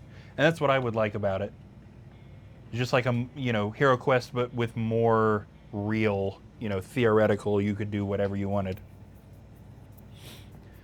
Okay, on Tiaga's turn, we need to determine which of these monsters is coming up there and which one is moving first. Now, normally it wouldn't matter whether it's the Ocean Goblin going first or one of these guys going first, but since she's got this extra defense, we kind of hope it's one of these guys, but we should randomize this. Because if I make one of those guys go first, that's me kind of affecting that unfairly, right? We're guaranteeing that she gets the most out of it, which should, in my opinion, be a little more random. So first off, is it going to be the Ocean Goblin or one of these guys that comes at her first? Okay, it is going to be one of these guys, and it's going to be the Orc. Okay, Mountain Orc swings its mace at Tiaga, but misses. Okay, well, that's how it goes sometimes, so the Potion of Defense doesn't mean anything.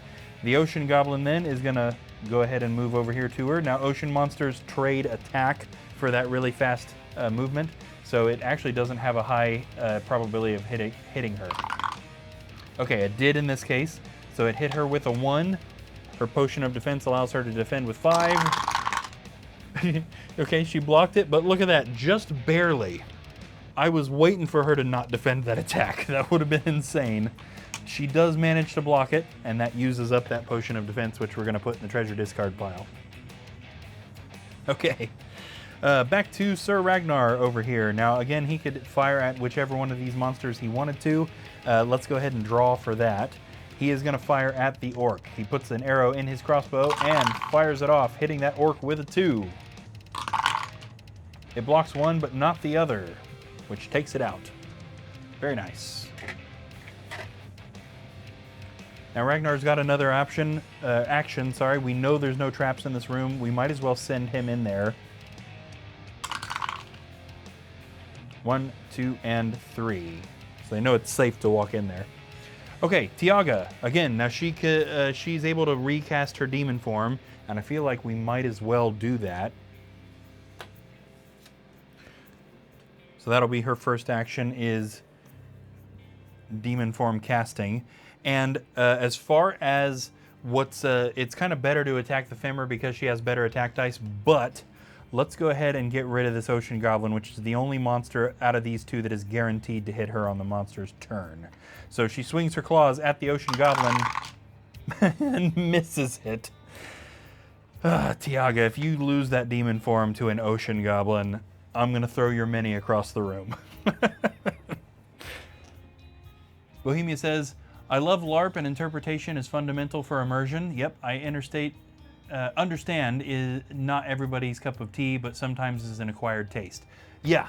And again, I'm glad people do it. I certainly am saying, I'm not saying that people should stop doing it. I'm glad people do it because I agree that the immersion is kind of a big point for D&D, especially if you're not playing with physical pieces. So role-playing as the character makes a lot of sense for the immersion of the story. And I'm glad that other people have the courage to actually do that. I just feel like I'd be too nervous about it. I'd be too nervous to do it because I'd feel dumb even though everybody's doing it and nobody would be thinking I'm dumb. I'd feel that way anyway. I'd be self-conscious enough to think that there's probably something wrong with the way I'm doing it.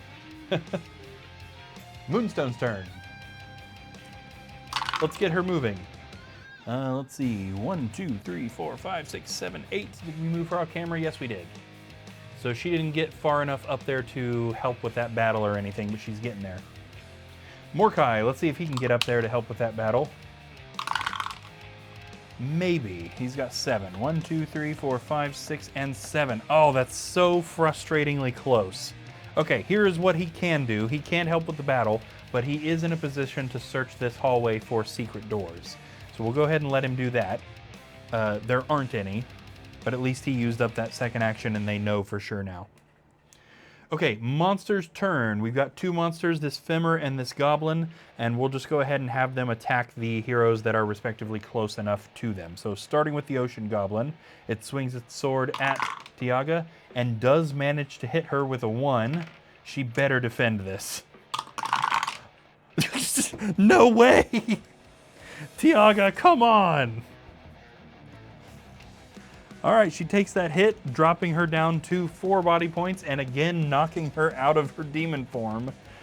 An Ocean Goblin with 1 attack dice. That goblin has no fear. Attacking a demon successfully when it has almost no attack. Gosh. A goblin deserves a medal a little bit, I think. Okay, and then this Femur is going to go ahead and attack Ragnar. It swings its axe at him, hitting him with a 2. He blocks 1, but not the other. This drops him to 6 body points. Wow.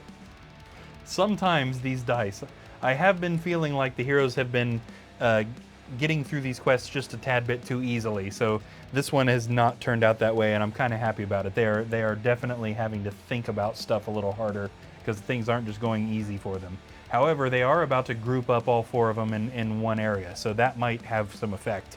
All 4 of them rather than having, 2 parties of 2. Okay, Ragnar's turn. He is up here in the room with this Femur. Now we're at a point where him using his concentrated attack skill is probably not a bad idea.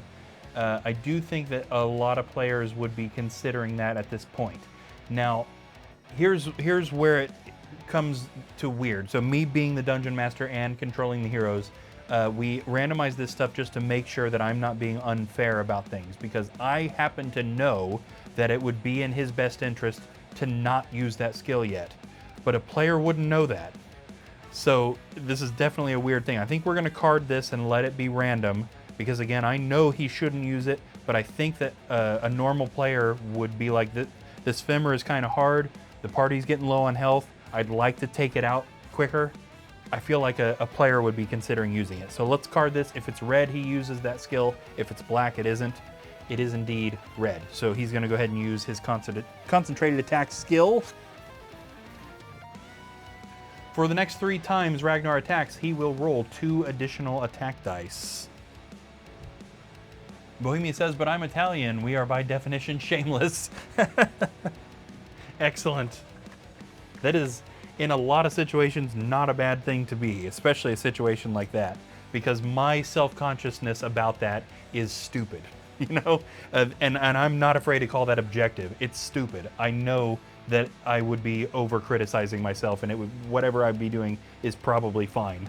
So being shameless in that situation is definitely the better way to go. Okay, Ragnar, he is swinging his battle axe at the Femmer, which is powered up by his concentrated attack, which means he is rolling an absolutely ridiculous 6 dice. You can't make this stuff up. 6 attack dice, 1 black shield, 4 white shields, and a single skull, which I bet this Femmer is going to defend. Called it. For the purpose of getting rid of this Femmer quickly, he uses the concentrated attack, and it did absolutely nothing. Sometimes these dice do not care. With his second action, because using that skill is not an action, with his second action, he's going to search this room for secret doors and find nothing. Gosh. Oh, that's so ridiculous. Okay. Oh yeah, I forgot that goblin knocked Tiaga out of her demon form. I forgot to remove the card there. Okay, speaking of Tiaga, she needs to get rid of this goblin. Okay? Tiaga swings her wooden staff at the ocean goblin and misses it. Oh, that's so ridiculous. What else can she do here? Nothing. She's got nothing. She could cast Fear on it, but all that does is reduce it to 1 attack dice, which it already has. Darkwing she can only use when she takes damage. She's got 2 potions of defense and a potion of strength. Yeah, her missing that, there's nothing else she can do. There's nothing further to search for in this hallway. She could move up into the room, I guess. Yeah, I guess we'll do that, because apparently she's incapable of taking out this goblin. 1, 2, and 3. Justin says, everyone has a line. You can go perform in front of crowds playing music you wrote and be fine, but your line, us pretending to be a dwarf in front of 4 people, no shame in it, we're all different. I would struggle to do what you do. I struggle with that too. Now, to be completely honest with you, I am butterflies in my stomach, nervous every time I walk onto a stage, regardless of whether it was stuff I wrote or covers that I knew like the back of my hand. It's one of the many reasons that I try not to perform live very much anymore. I'm not comfortable in that, not even a little bit. Now, once I start playing, I'm fine. I'm the son of a music teacher that started me when I was 4 years old. I've been playing so long in my life that I do not have conscious memories prior to being able to play guitar, literally.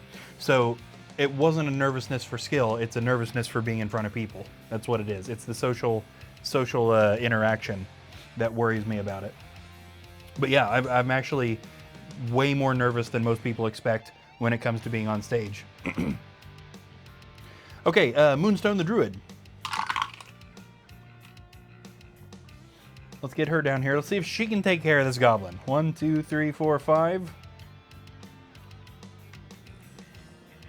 She swings her oak staff, not oak staff, wooden staff. Maybe it's oak, I don't know.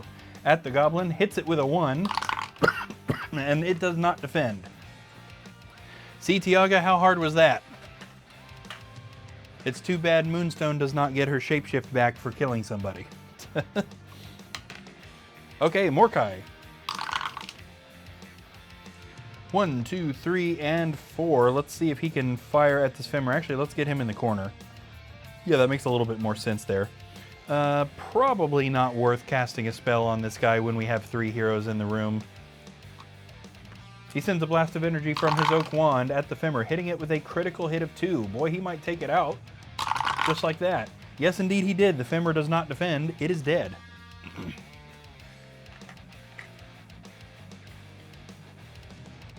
Okay, I forgot to close this deep orc drawer when we got rid of that guy. Okay, they have finally managed to clear that room. So monster's turn, nothing. There's no monsters. So we are now back to Sir Ragnar, who is probably going to search for treasure, right? Yeah, that's his thing is treasure. So we're going to go treasure, treasure, leave. And he's leaving. That's the second time he has ignored searching for treasure, even though it's part of his personality trait. This is one of the things about the personality trait system that I've declared a few times, but not really worked out in my head how it works. I want the personality system to be fluid. If we are consistently seeing a character do something that is not their personality trait, then we should probably change that personality trait. But when do we determine that they've ignored the personality trait enough times to change it? Because I feel like 2 is pushing it, but not enough. Should it be 3?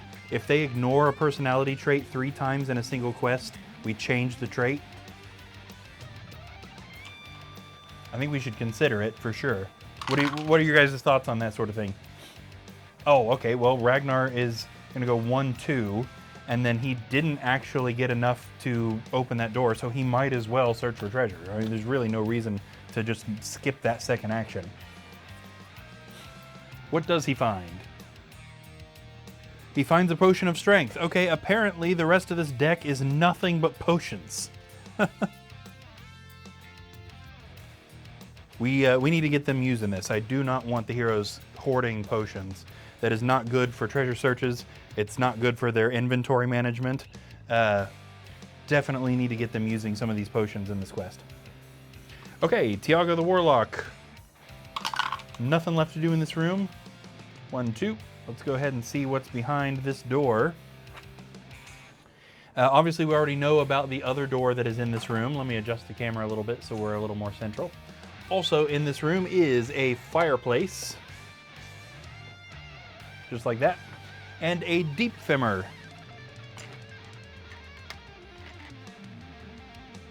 Getting kind of sick of seeing these guys now. Lots of deep femurs. Bohemia says, yes, I can act a fool in front of a group of friends, but I can't talk or give a speech in front of a crowd if all the attention is on me. Yeah. Yep. I have to do that fairly often as a music teacher if I teach any sort of class of students rather than one-on-one.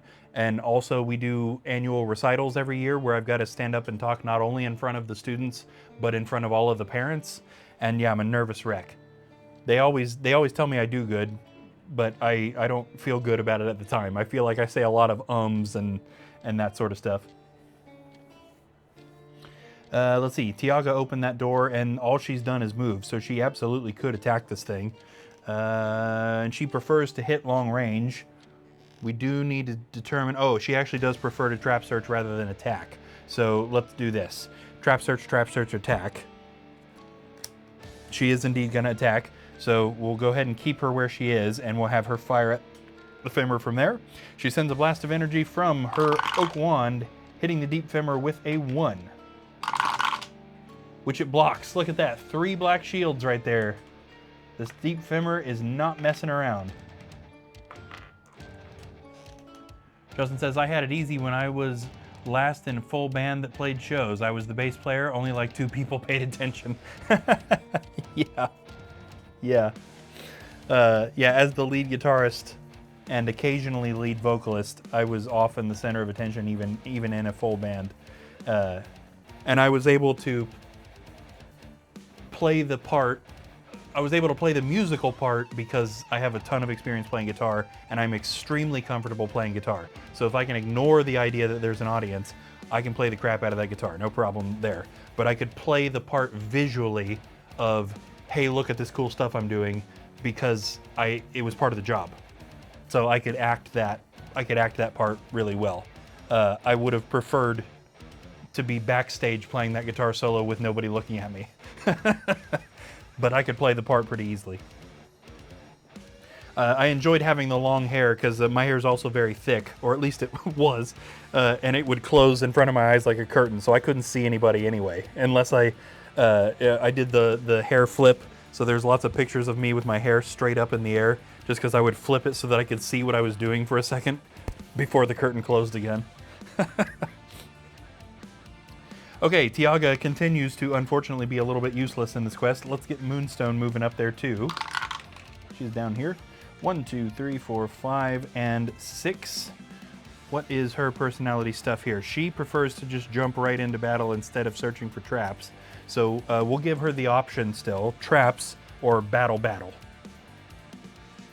Yeah, she's going for the battle. Does she have any sort of, close range, long range, doesn't really matter to her. Let's go ahead and roll that. Does she stay there and shoot, or does she walk up to it? She is gonna walk up to it.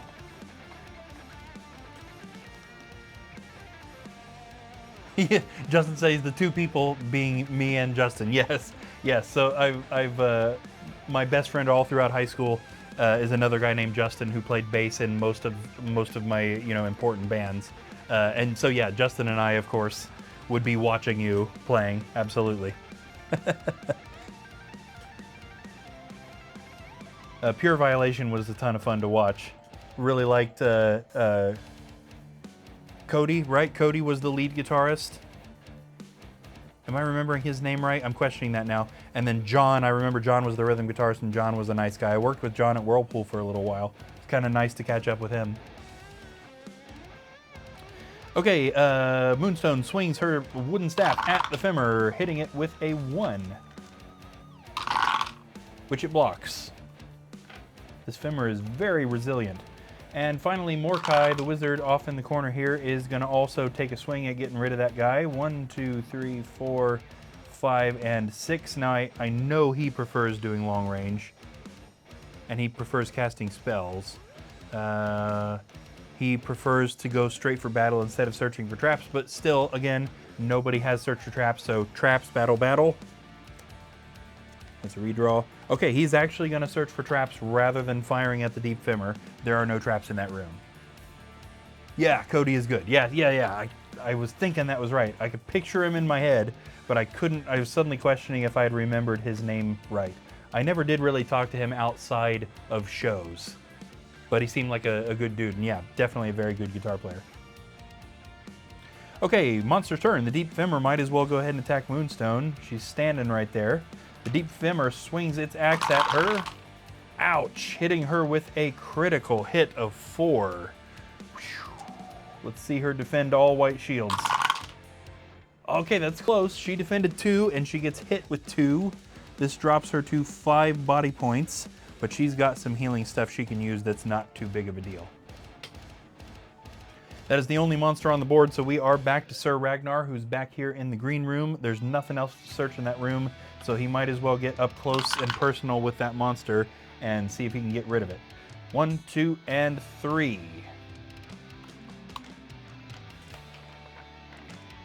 Okay, Ragnar swings his brand new battle axe at the deep femur and hits it with 1. Come on, man. At least the femur didn't block it. It's not dead. Oh, it's because Ragnar isn't trying to show off for his imaginary girlfriend. That's what the problem is. He's barely been hitting this whole quest. Okay, this takes us to Tiaga the Warlock. Well, maybe she can finish this guy off and get her demon form back. That would be okay. Let's go ahead and just let her fire from her current position so it's not getting too crowded in there. She sends a blast of energy from her oak wand, hitting that deep femur with a 1. That is enough to kill it if it doesn't defend. And it doesn't. Deep femur is gone, and she regains her demon form spell for like the 700th time. Okay. Justin says, he made me laugh the first time he saw you play. He just stood there, and at the end of the song, he was like, yeah, I might as well just quit now. Oh, no. Oh, I obviously, I never hope anybody has that reaction. And Savannah says his name is actually Ragmina. That's right, we were talking in the quest that Justin was here playing, that Ragnar is the new Gramina. Now that we're not allowed to make fun of Gramina anymore, since she one-shot the final boss of the last book, it seems to be Ragnar who's taken over her general uselessness. No, I was happy. I was super happy when I saw you guys play because, you know, Right Way to Nowhere was a band of very talented and very dedicated musicians all around, and so we tended to, gosh, how do I put this without just seeming super arrogant? We tended to blow people off the stage, and I say that as with pride for the collective, and not with a big head for myself. We tended to go over really well because we cared. We practiced a lot. And so, you know, pretty often we would play with bands and we'd all just kind of be like, you know, here's another local band who clearly only put in about half the work. But that wasn't the case with you guys. Anytime we saw really good musicians or really dedicated musicians, and you know, Tony is Tony. I like Tony a lot. He's good at what he does, but I never got the impression that he puts 110% in. And maybe I've got the completely wrong impression of him. I might be totally wrong about that. But we immediately got the impression from you and Cody and John Keister that all of you cared about what you were doing and were putting in the work. So, you know, it was nice. It was really nice to see Cody play and be like, oh, there's another guy who can do it. Awesome, you know? Okay, that leaves her a second action, and she can either search that room for secret doors from her current location or cast demon form, or just ignore all of that and walk through the room to the door. So let's see, she doesn't have anything, no, that's determining that. Okay, she got the second option, which I believe was recasting her demon form. So she's gonna go ahead and do that. Getting back into big old demon mode. Okay, Moonstone the Druid is in the center of the room. She could search for secret doors, search for treasure, or leave. Yep, those are her options there. She is going to search for secret doors in this room, and there are none. Second action, treasure or leave. She's going to leave.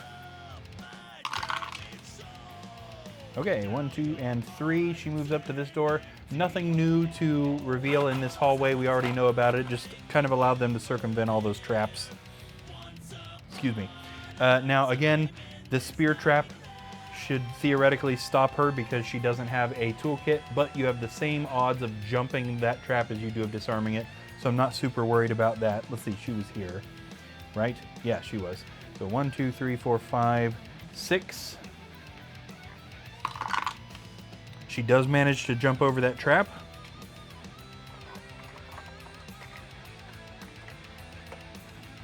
So we'll just continue on moving. 7, 8, 9, 10, and 11. So she got pretty far down that hallway. Justin says, metal isn't Tony's wheelhouse at all. Cody wanted a Pantera-style sound, but Tony just couldn't do it. The Pure Violation stuff wasn't really complicated, but it was fun to play. Wasn't just power chord riffs. Yeah, no, I enjoyed it a lot. And I thought, for what it's worth, that his voice did fit it well. I didn't feel like he was out of place or anything. And he was a good frontman, especially for the area you guys are in.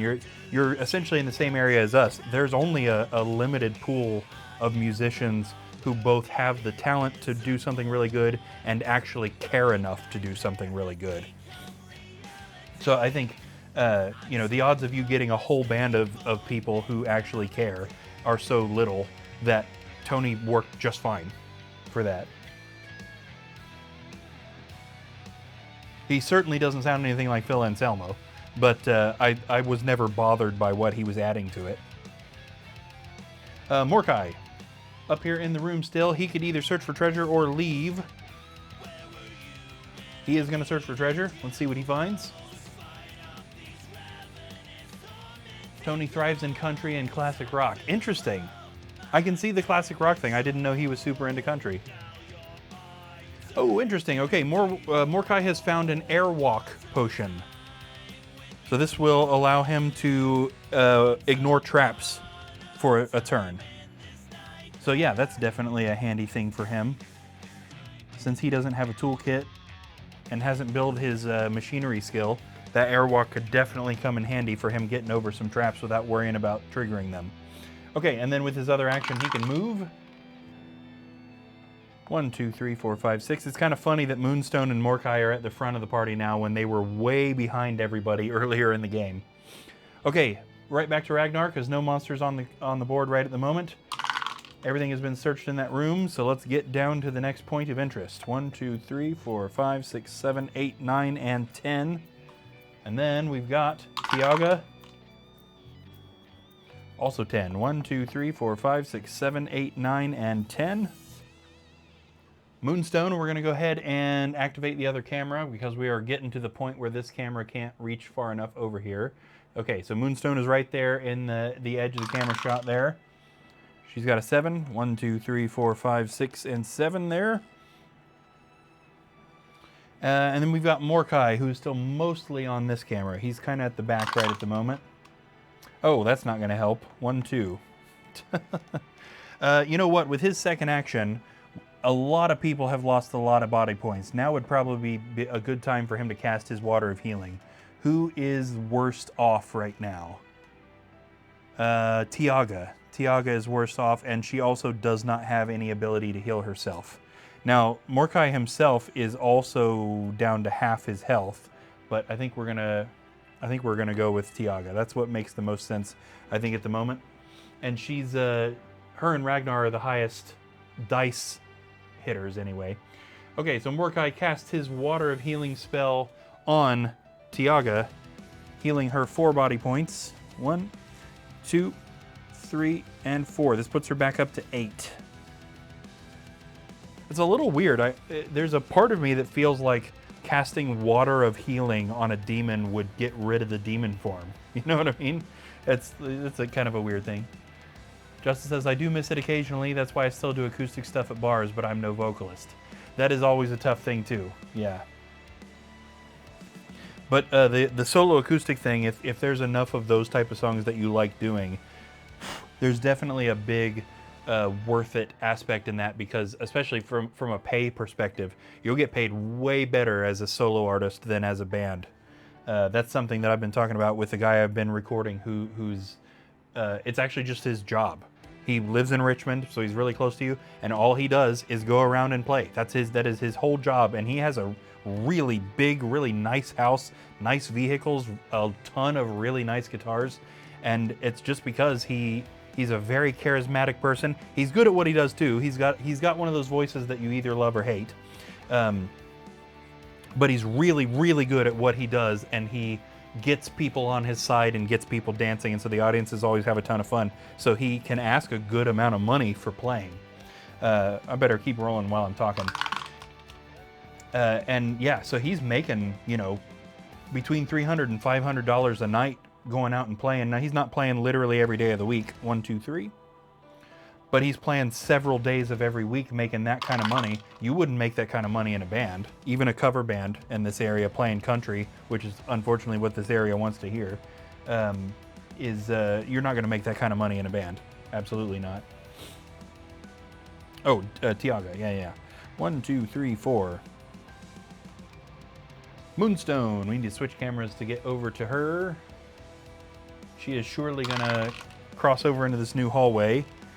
1, 2, 3, and 4. Just barely crossing into the new hallway. Let's see what we're looking at in this new hallway. We've got a wall, some stairs, again leading even lower into the dungeon, a door,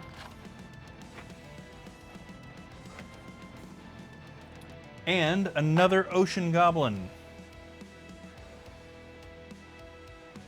There we go.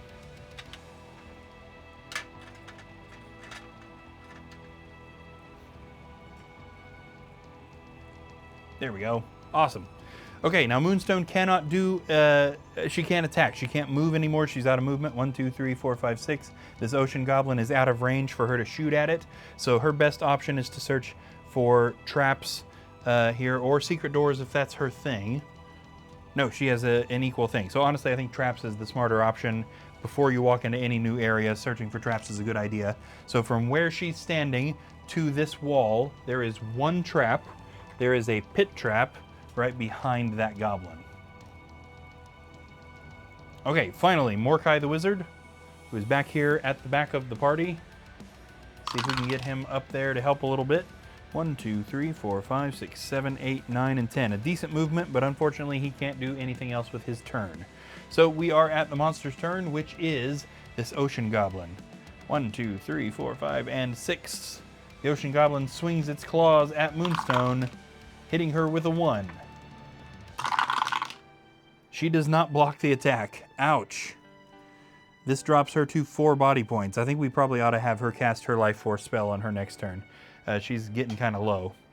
She's gone not quite beyond getting her shapeshift back, but realistically probably beyond getting her shapeshift back. Okay, Ragnar. 1, 2, 3, 4, 5, 6, 7, 8. Okay, and we'll allow him to shoot around the corner and try and get rid of this guy. Ragnar puts an arrow in his crossbow and fires at the Ocean Goblin, hitting it with a 3, which is a critical hit. Skilled strike. Super dead goblin right there.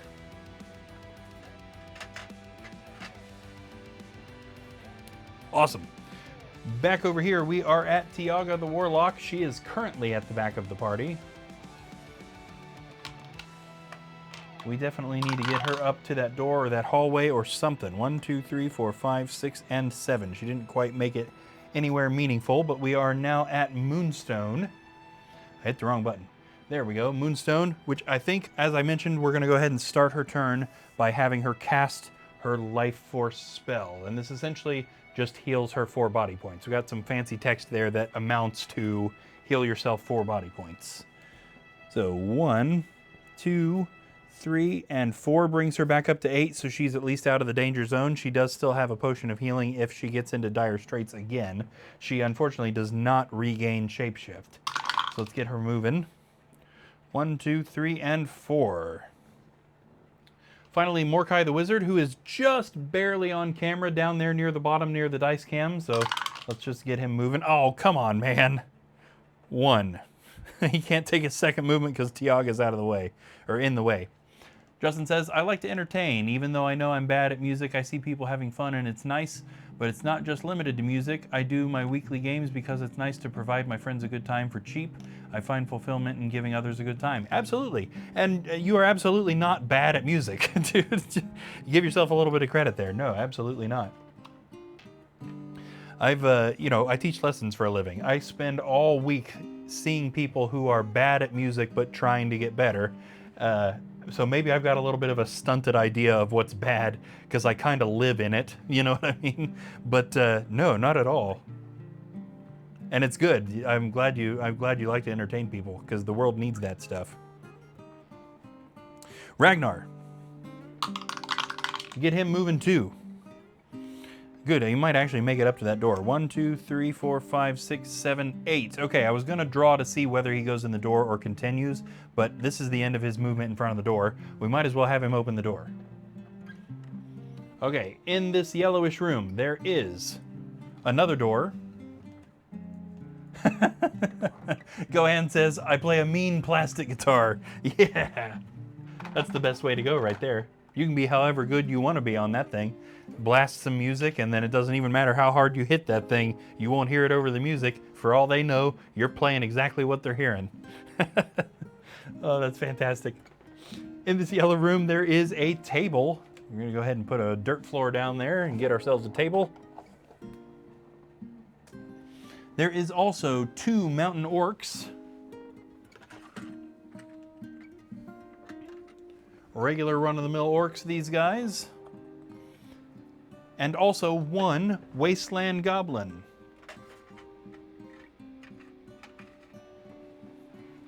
Wasteland monsters sacrifice a little bit of movement for extra defense.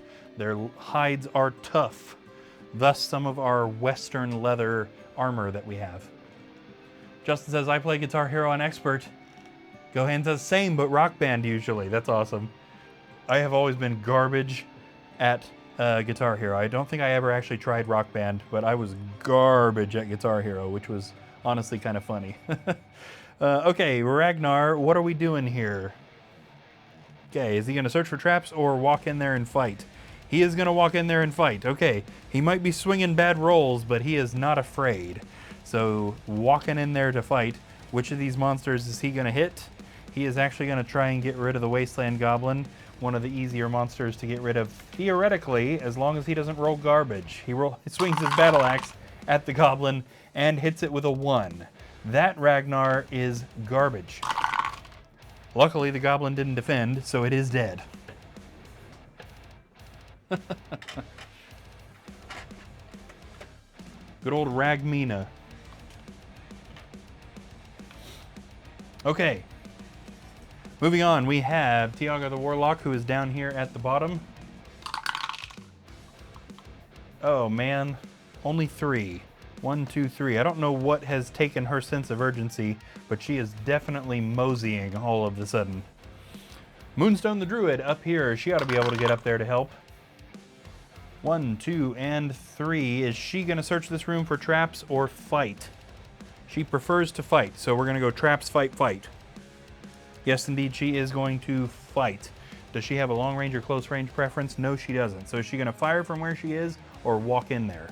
She is going to walk in there. She had plenty of movement to do that, yeah.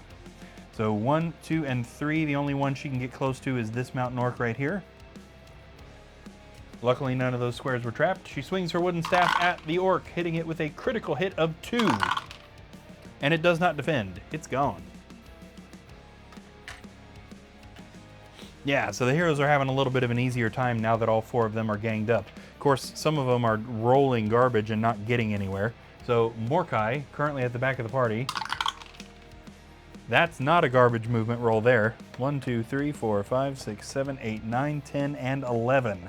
That is how you do it, Mordecai. Gives him just enough movement to try and get rid of this last monster before the monster's turn. Mordecai sends a blast of energy from his oak wand, hitting that orc with a critical hit of 2. The orc does not defend. Okay. That's some teamwork right there.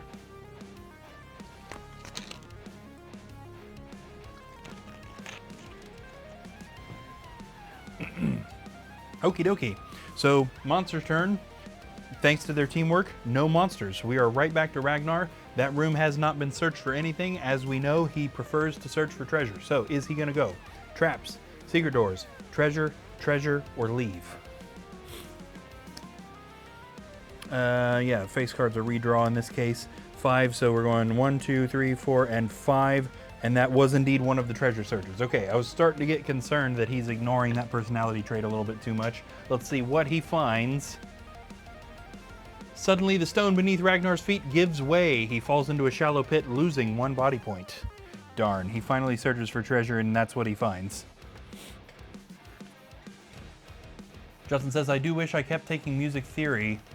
It's kind of outside what I can fit in my life. Yeah, yep, totally understand. Time is precious nowadays, and yeah, that's where I'm at too. I have an issue saying no to things, and so I overload myself with projects, and then I just get super stressed about everything I have going on. So I know exactly what you mean about time. But yes, music theory is, in my opinion, an extremely important thing to learn if you're going to learn music stuff.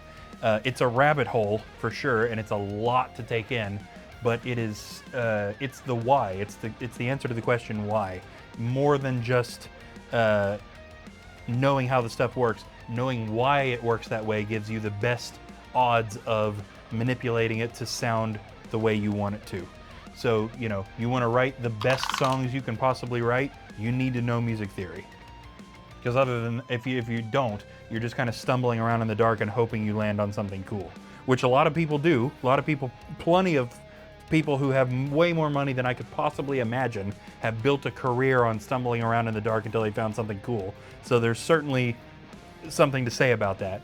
But I do think if you want to write the best thing you can write, not by accident, you need music theory.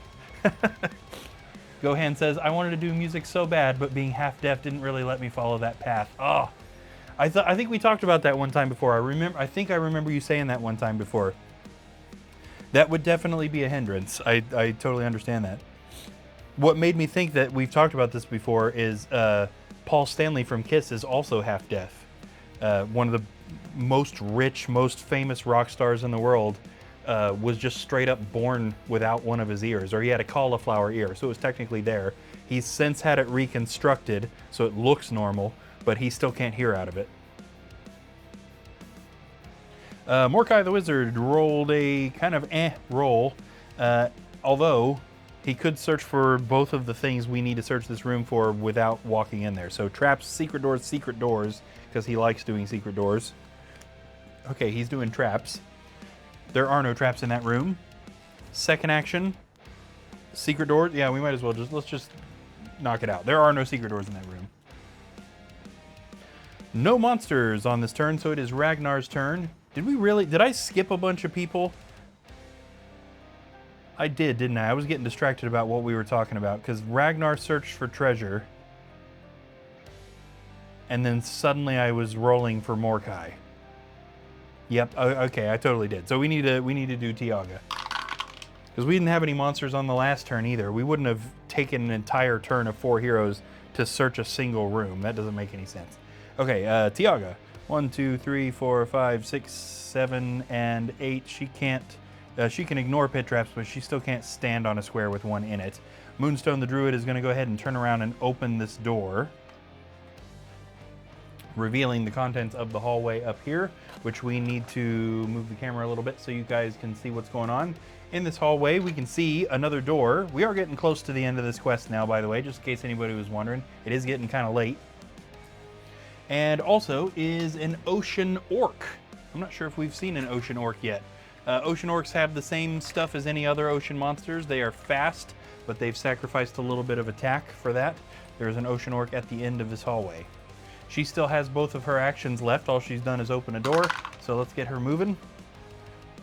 We didn't actually ask her if she wanted to search for traps first. We probably should do that. I think she's, no, this is equal. Traps or battle? She's going for battle. 1, 2, 3, 4. Luckily, none of those squares are trapped. This puts her within range to fire at that orc. She fires a blast of energy from her oak wand, hitting it with a critical hit of 2. The ocean orc does not defend. It is dead.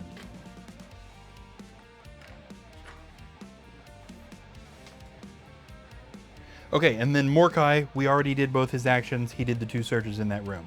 So we are, we eliminated the only monster that was on the board. However, I think we are going to do this, because there is a monster here. He definitely would have seen the monster right here get obliterated. So that monster's got to be curious about what's going on. So that is a mountain orc, which we're going to go ahead and put down, and we're going to let that mountain orc move.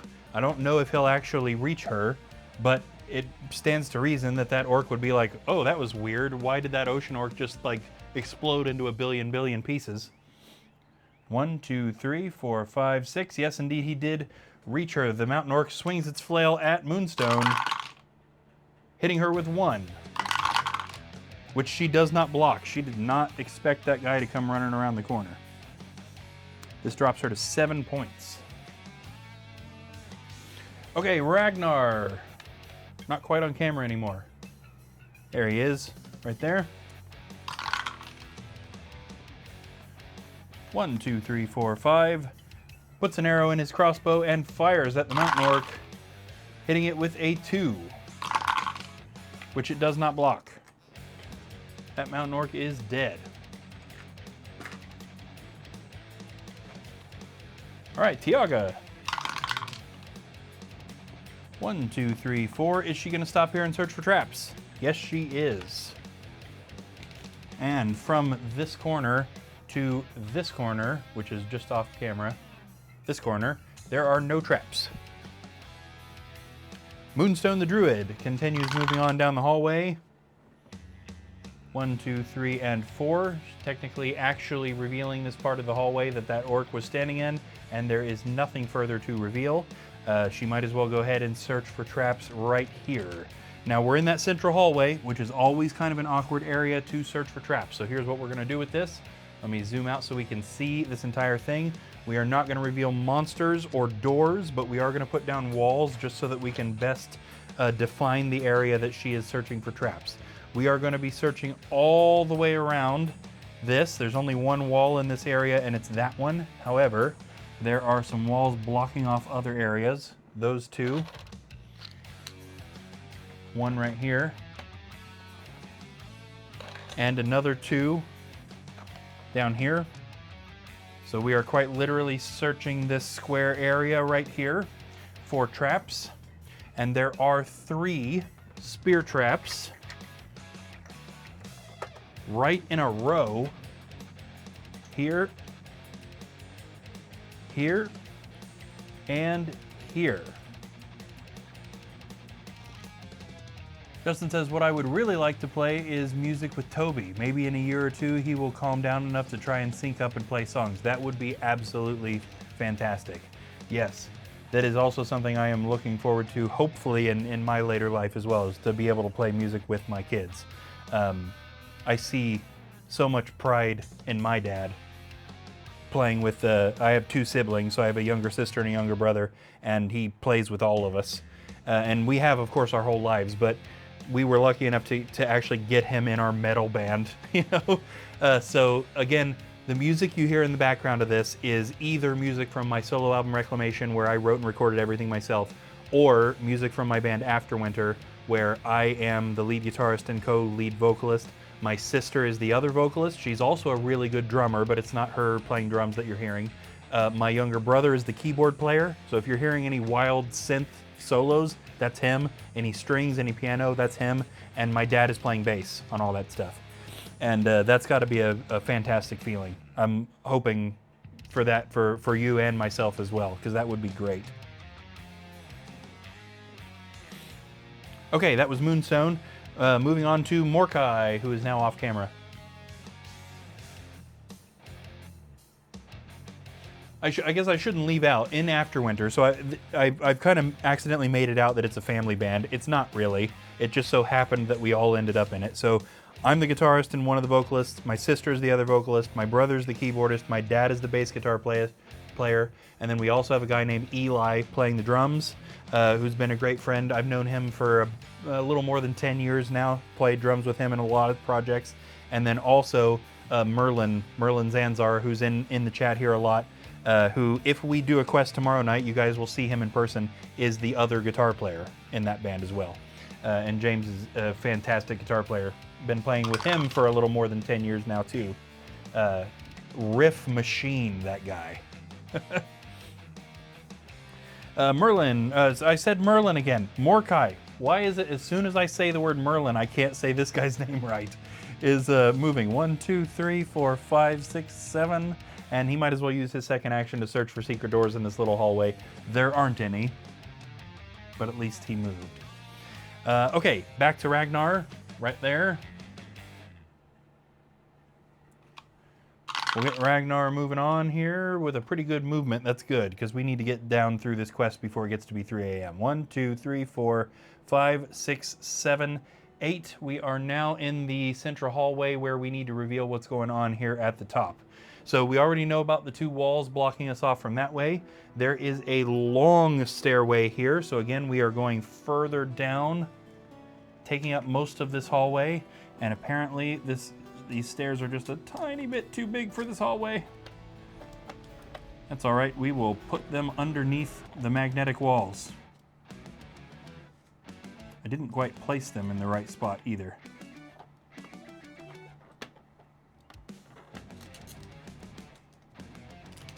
There we go. We can also just barely see a door that is right here. And standing in that corner is one more mountain orc hanging out in the hallway.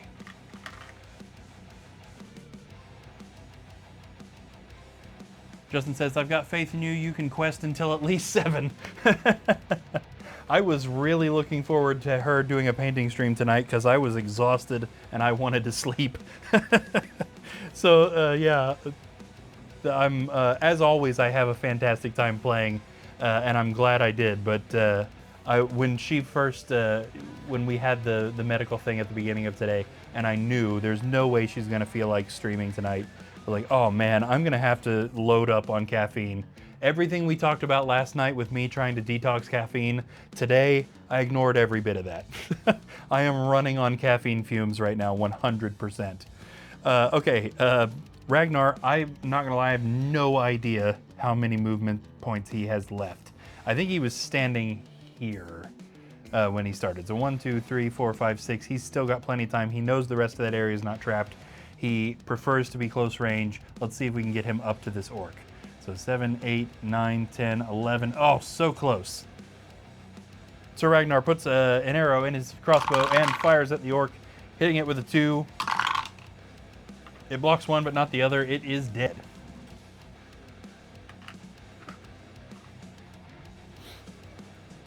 Okay. Tiaga the Warlock. We need to move the camera back over to her. She is the last one in that room. 1, 2, 3, 4, 5, 6, 7, 8, and 9. She might as well take her other action to search this central hallway with for secret doors, and there are none. Moving on to Moonstone the Druid. 1, 2, 3, 4, 5, 6, 7. She can't take her 8th move because Ragnar is in the way. I just realized we're not even pointing at that. There we go. And Mordecai the Wizard, we'll just poke back here just a little bit. Mordecai the Wizard is moving 1, 2, 3, 4, and then he can't take his 5th movement because she is in the way. Nothing further can be searched. So we are at Ragnar. Okay, I also just realized Ragnar was supposed to be getting concentrated attacks that I've just been totally ignoring. That's on me. We're just gonna put that away. There are several attacks back there that he should have got 2 extra dice for, but we're not gonna give that to him. Theoretically, they didn't have any extra effect. Okay, Justin says tomorrow I'll be rewatching streams. I've exhausted pretty much all the clips I had in the bank. Yeah, absolutely. Okay, 1, 2, 3. Of course, Ragnar is gonna go ahead and open this door. This is the second to last room in the quest, in case anybody is worried about what time it's getting to be. We are almost there. Having said that, this room is not the kind of room that you want to open. We have in this room 2 orc archers. This is, in Hero Quest, this happens occasionally, what I like to call an oh crap room. 2 orc archers, 6 wasteland orcs,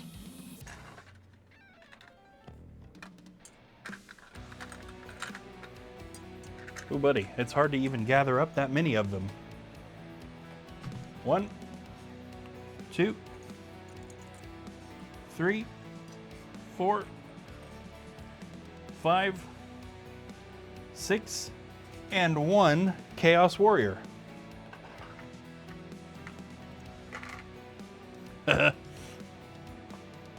That's a bad door to open right there, I think. Ragnar, what in the world are we gonna do here? Now, he doesn't have any sort of particular thing about searching for traps or running into the room. However, I think running into the room would be really stupid. Unless he's gonna use, well, we might have him use that heroic brew either way so that he can try and get rid of 2 of those monsters at least. Is he gonna search for traps or attack? He's gonna search for traps. Okay, fair, but I kind of wish that hadn't been what he did. There are no traps. Yeah, just yeah, agreed. The Hero Quest does this occasionally. Oh, and I'm barely pointing at the room. Sorry, guys. Let me switch cameras and point at this room a little better. There you go. That's what we're dealing with.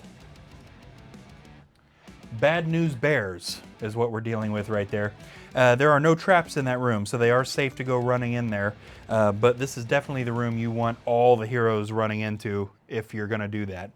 Tiaga the Warlock, can we get her up there? Not really. She is not on camera, but she might be here in a second. 1, 2, 3, 4, 5, and she can't take her 6th move because Moonstone's in the way. Speaking of Moonstone, what can she do? Okay, she could cast that Wall of Stone spell, but I'm not sure that would help because they want to kill these guys. Unless they're so low on health, they need to run away and create a barrier between them in this room. That's probably what we're going to save that spell for. 1, 2, 3, 4. Ooh, it's probably a really bad idea for her to go in there, isn't it? Okay, 5, 6. Here's what we're going to do, because Mordecai's not going to be able to get up here to help. But one of the monsters is going to go here and attack Ragnar, so she theoretically will only get hit once. Hopefully by going in here, she will be able to get rid of somebody. The other question is, do we let her take her potion of healing, so that she goes back up to full health so that she regains shapeshift? She's probably going to lose it again immediately, but at least she would be attacking harder for a little while. I think that's probably a good idea. Justin says, you know what else Hero Quest does? Trap empty chests. Fell for it again today. Oh no. Okay, yes, we're gonna have her do it. She's gonna drink her potion of healing. She's only 3 body points down, but the good thing about this, other than returning her to 10 body points, is that it also gives her her shapeshift spell back. She's still gonna have to actually cast it, but she does have the option. So from here, let's go ahead and have her attack. We'll just have her blast right here at this orc. I don't think there's any point in rolling. There's too many monsters in here. She sends a blast of energy out of her oak wand at that wasteland orc, hitting it with a 1, which it does defend. These are wasteland monsters, so they defend better than normal, so the heroes might have a little bit of trouble doing this. Okay, Mordecai the Wizard is not currently on camera. We'll switch cameras. He is back over here. He's got lots of really useful spells that they need. 1, 2, 3. Jeez. Okay, yeah, right at the moment, his spells are not going to do anybody any good. Okay, that takes us to the monster's turn. Justin says, who in their right mind has a gargoyle guard and an empty chest, especially in a hidden room with only 6 squares? Yeah, that's true. I think I filled a lot of those. Definitely not all of them, because the troll is funny occasionally. But yeah, that is very frustrating.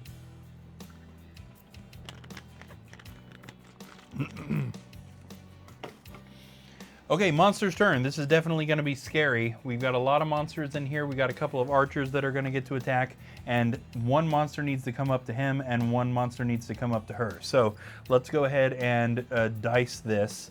Is it going to be the Chaos Warrior, or let's just say it's going to be one of these 2 monsters that go up to Ragnar, just because all the rest of these guys are Wasteland Orcs. It doesn't really matter which one goes up there.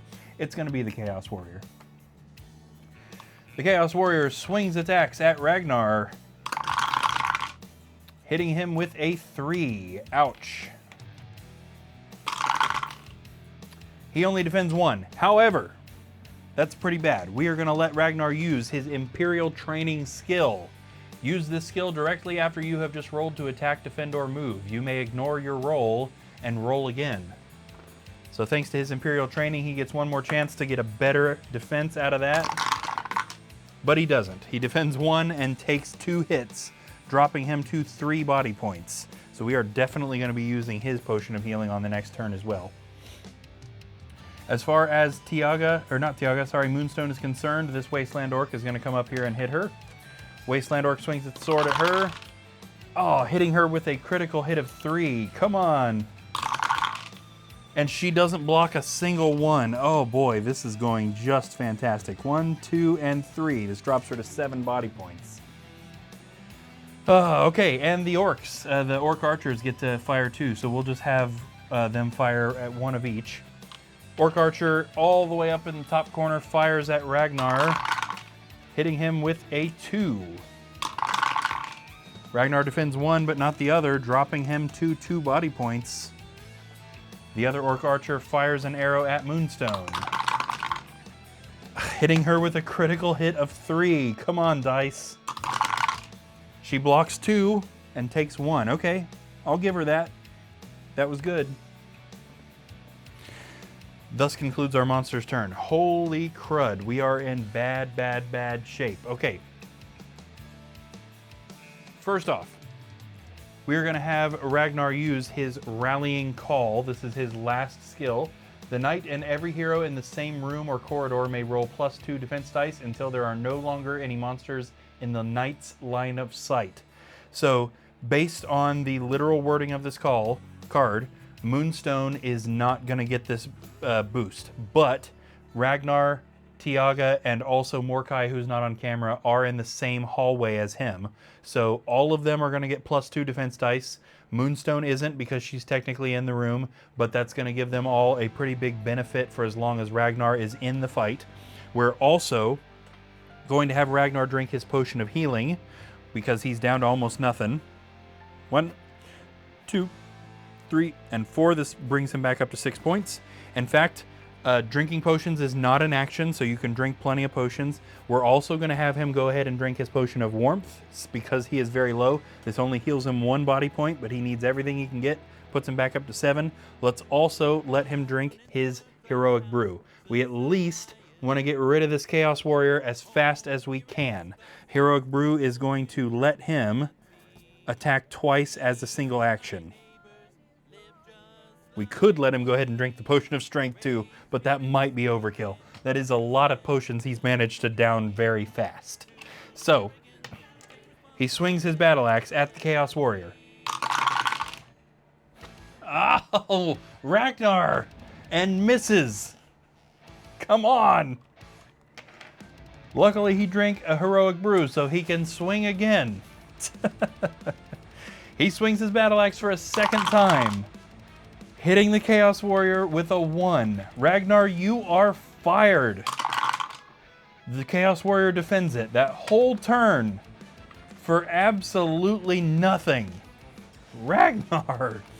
He can search this room for traps, secret doors, and find none. Oh, let's hope this is not going to go like that. Okay, Demon Form Warlock. Tiaga's coming up to help. 1, 2, 3, 4.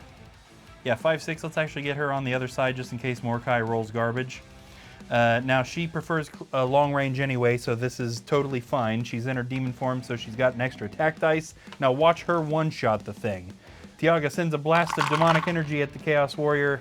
All right, hitting it with 1, which it blocks. Wow, this is going so good. Now, she's got a fear spell, but she's already done both her actions, so, geez. Mordecai, can you please get up here? He's not on camera, but he's about to be. 1, 2, 3, 4, 5, 6, and 7. He's got spells. He's got spells. He's got spells. He's got spells. Mordecai is going to cast a genie spell at that Chaos Warrior. A genie appears in front of Mordecai. He directs it at the Chaos Warrior, which it attacks immediately. Come on, genie. Come on, genie. Come on, genie. The genie hits the Chaos Warrior with a 4. That's much more like it. The Chaos Warrior does not defend a single thing. Mordecai to the rescue. Jeez. That's one of the more frustrating things I've had to watch, I feel like. And now they still have a whole room full of orcs to deal with. Oh boy, okay, monster's turn. Well, let's take care of this. The Wasteland Orc right there attacks Moonstone, hitting her with a 2. She blocks 1 and takes the other, dropping her to 5 body points. Wasteland Orc comes up to Ragnar. Hits him with a 1. Ragnar blocks, but just barely. Orc Archer number 1 fires an arrow at Moonstone, hitting her with another critical hit of 3. That orc is a fantastic archer. She doesn't block a single one, dropping her to 2 body points. Ooh. Other Orc Archer fires at Ragnar, also hitting him with a critical hit of 3. Geez, he doesn't defend. Who hired these archers? 1, 2, 3. This drops Ragnar to 4. We might actually have to run. That would be ridiculous. That is absolutely ridiculous. Okay, we're back to Ragnar, who was supposed to be rolling extra defense dice. Okay, that's on me. I didn't do it. I should have done it. Let's go ahead and roll 2 more. He should have had +2. Now this orc's attack, it didn't matter. But, excuse me, that archer, it might have mattered. Okay. We're in dire straits here. He did actually block 2 of those hits. But still. It is now his turn. Now, surely he doesn't need a potion of strength to kill an orc. Ragnar swings his battle axe at the Wasteland Orc, hitting it with a critical hit of 4. That is a skilled strike. A critical hit and a skilled strike. That Wasteland Orc is super dead. And good, because they need to get in there and provide alternate targets for these monsters before Moonstone dies. So let's go ahead and send him in there.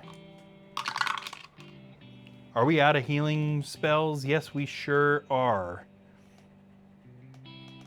Now, Moonstone has an elixir of life, so if somebody dies, we're going to be not in terrible shape, but still, we're definitely not in a good place. 1, 2, 3, yeah, 4. We might as well get him close range. Okay. Tiaga the Warlock also might as well go ahead and head in there. Now, she's got plenty of things that she can do. She prefers to be long range, so it kind of makes sense for her to go to the corner. 1, 2, 3, and 4. She shouldn't need that potion of strength. We are going to have her drink a potion of defense, though. So she's still got a whole bunch of those, so that when she inevitably gets attacked on this turn, she is going to be really rocking lots of defense. Okay, and then she is going to fire. Let's just say, actually, getting rid of the orc archers would be in our best benefit. She's going to fire at this orc archer right here. She fires a blast of demonic energy at the archer, hitting it with a 2. It blocks one, but not the other. It is still dead.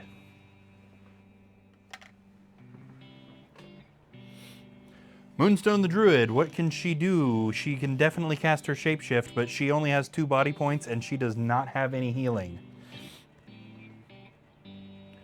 Moonstone casts her shapeshift, returning to her bear form. She swings her claws at the Wasteland Orc, hitting it with a 1, which it blocks. Darn. Okay, keeping in mind she's got an elixir of life. If she dies, she'll be fine because she can drink that. That's a saving yourself action right there, so she's not necessarily in trouble, but then the rest of the party will be. So we can only afford 1 death. Any other death is going to be permanent. And then Mordecai the Wizard, who luckily still has some handy spells. So 1, again, there's really no reason to move him into the room. He prefers long-range attacks. Okay, now it would be good for him to use a spell, but he actually might be more effective drinking a heroic brew and then attacking regular twice. Yeah, let's go for that. I think that's smarter. So Mordecai is also going to drink a heroic brew, allowing him to attack twice as a single action in this turn. This is not 2 spells. This is 2 regular attacks. Now, he is using his wand for this too.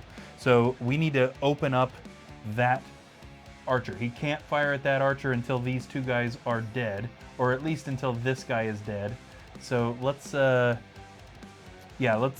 for the guy in front of Ragnar. I think that makes the most sense right at the moment. Although, yeah, no, that's legal. Blast with his wand and misses. Luckily, he drank a heroic brew, so he can fire another blast at the same orc, hitting it with a 1. Which it does not block. I was really expecting it to have blocked that. It is dead. Justin says, wish it worked that way in the PC game. I lost my elixir because the person carrying it died and it didn't let me use it. Oh, no, I always let people save themselves. If they've got a potion or a spell or that elixir, then they can save themselves. But other people can't. Now, other people could use the elixir on somebody, but you can't walk up to a dead hero and use a potion of healing and fix it. Okay, that does take us to the monster's turn, and we are looking at a much less dangerous room, but the party is still very low on health, so we still kind of need to hope that things go as well as possible. First off, we're going to send the Wasteland Orc over here to Tiaga. It swings its cleaver, hitting her with a 2. Now she is benefiting from... She's got 3 defense dice to start with. She gets 1 extra for her potion of defense. She gets 2 extra because of Ragnar's rallying call. It only hit her with a 1, or 2, right? It was 2, I think. And she did block it. Okay. Good. Now that potion of defense wears off immediately. That's only for 1 hit. Next. Wasteland Orc on Ragnar. Swings its cleaver, hitting him with a 2. He's got 3 defense dice, but again, the rallying call allows him to block that just barely. 1, 2, 3. Wasteland Orc on Mordecai the Wizard. Swings its flail and misses him. Wasteland Orc on the Druid, Moonstone. I forgot her name there for a second. Swings its sword and hits her with a 1. Now remember, she is not benefiting from the rallying call. She does block that, but just barely. Actually, she should have rolled a 4th dice because she's in shapeshift. Either way, she blocked it. And then we have the Orc Archer, who right at the moment can fire at anybody except Tiaga. So let's roll him to see who he's going to go. It's going to be low, medium, or high. He got low, so he's actually firing at Ragnar. Fires an arrow, hitting Ragnar with a 2. Which Ragnar defends, but just barely. Okay, I'm starting to have faith they're going to make it through this without needing to use that elixir. We are right back at Ragnar. He does have a potion of strength, but theoretically he shouldn't need to use it. These orcs, they have extra defense, but he's got a battle axe. Come on. He is going to swing a battle axe at that orc that he is fighting. Would it be smarter for him to leave that battle and walk over and take care of the archer? It totally would, wouldn't it? Okay, let's make sure he doesn't roll 2. 1, 2, 3. Yeah, it actually makes way more sense for them to try and get rid of that archer. The archer is causing issues. Swings his battle axe at the archer, hitting it with a 1, which it blocks. Okay. Ragnar, I'm losing faith by the second. Okay. Tiaga, again, they need to make sure that they've got the way cleared to get rid of that archer. So she is going to fire. What does she have potion-wise? She's got another potion of defense and a potion of strength, none of which she should need. Okay, she's going to go ahead and fire at that orc that is standing in between her and the archer. She fires demonic army energy at that orc, hitting it with a 2, which it does not defend. It is dead. And just because we want to make sure we are using all of the resources at hand and the party is kind of desperate, this is a silly cast, but because the party is so desperate, we're going to let her use her second action to cast Fear on that Orc Archer. This is going to reduce its attacks to 1 dice unless it can break the spell by rolling for its mind points. We'll wait till the monster's turn to take care of that.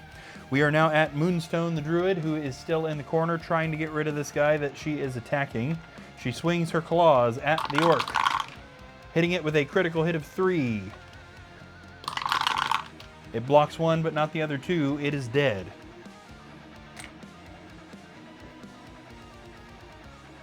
Might as well turn her over here to Mordecai's orc. Let's see if Mordecai can get rid of his orc. Again, this is probably overkill for this sort of orc, but just so that we're killing as many monsters as we possibly can, we're going to let Mordecai cast his last genie spell on that orc that is right in front of him. The genie attacks the wasteland orc, hitting it with a 3. The orc does not defend. It is dead. Mordecai's still got an attack left, so we'll go ahead and let him fire with his regular wand at that archer. But he misses. Can't let it be too easy. This brings us to the monster's turn, because there's really, yeah, Mordecai cast a spell and attack, so that was it. So we've got this 1 orc left right here, and then of course the archer. That orc is already hitting Tiaga, so let's continue that. The orc swings its cleaver, hitting her with a 1. Now she is still benefiting from the rallying call, so she blocks it. Let's roll this orc to see if he can break that fear spell. How many mind points does an orc archer have? Only 2. Wow, orc archers are kind of dumb, I guess. So he needs a 6 on one of these dice to break this spell. He does not, so he can only attack with a 1. So is he going to fire? He actually could fire at any of the 4 heroes in the room. He is going to fire at Ragnar. Even though he is terrified, he can only roll 1 dice. He makes an attempt to hit Ragnar with his bow, but misses. Okay, we are back to Ragnar himself. Come on, Ragnar. There's only 2 monsters left. Swings his battle axe at the orc archer, hitting it with a 1. It does not defend, so it is dead. Almost there. Ragnar might as well use his other action to move over here. It's probably not necessary. Tiaga swings her demon claws at the last wasteland orc in the room, hitting it with a 2. It blocks one, but not the other, meaning they do manage to take out all of the monsters in the room. Wow! That was a tense battle. I cannot believe that Moonstone did not bite it. Okay, that means Rallying Call is now done for, now that he can no longer see those monsters. We're going to let Tiaga, we need to roll her. Is she going to search for treasure, or is she going to leave? This is essentially it for the quest, but they do have some more stuff they need to search. Treasure or leave? She is leaving. She wants no part of whatever is in this room. 1, 2, 3, 4, and 5. I forgot about these 3 spear traps they still have to get over. Somebody's going to have to sacrifice some body points.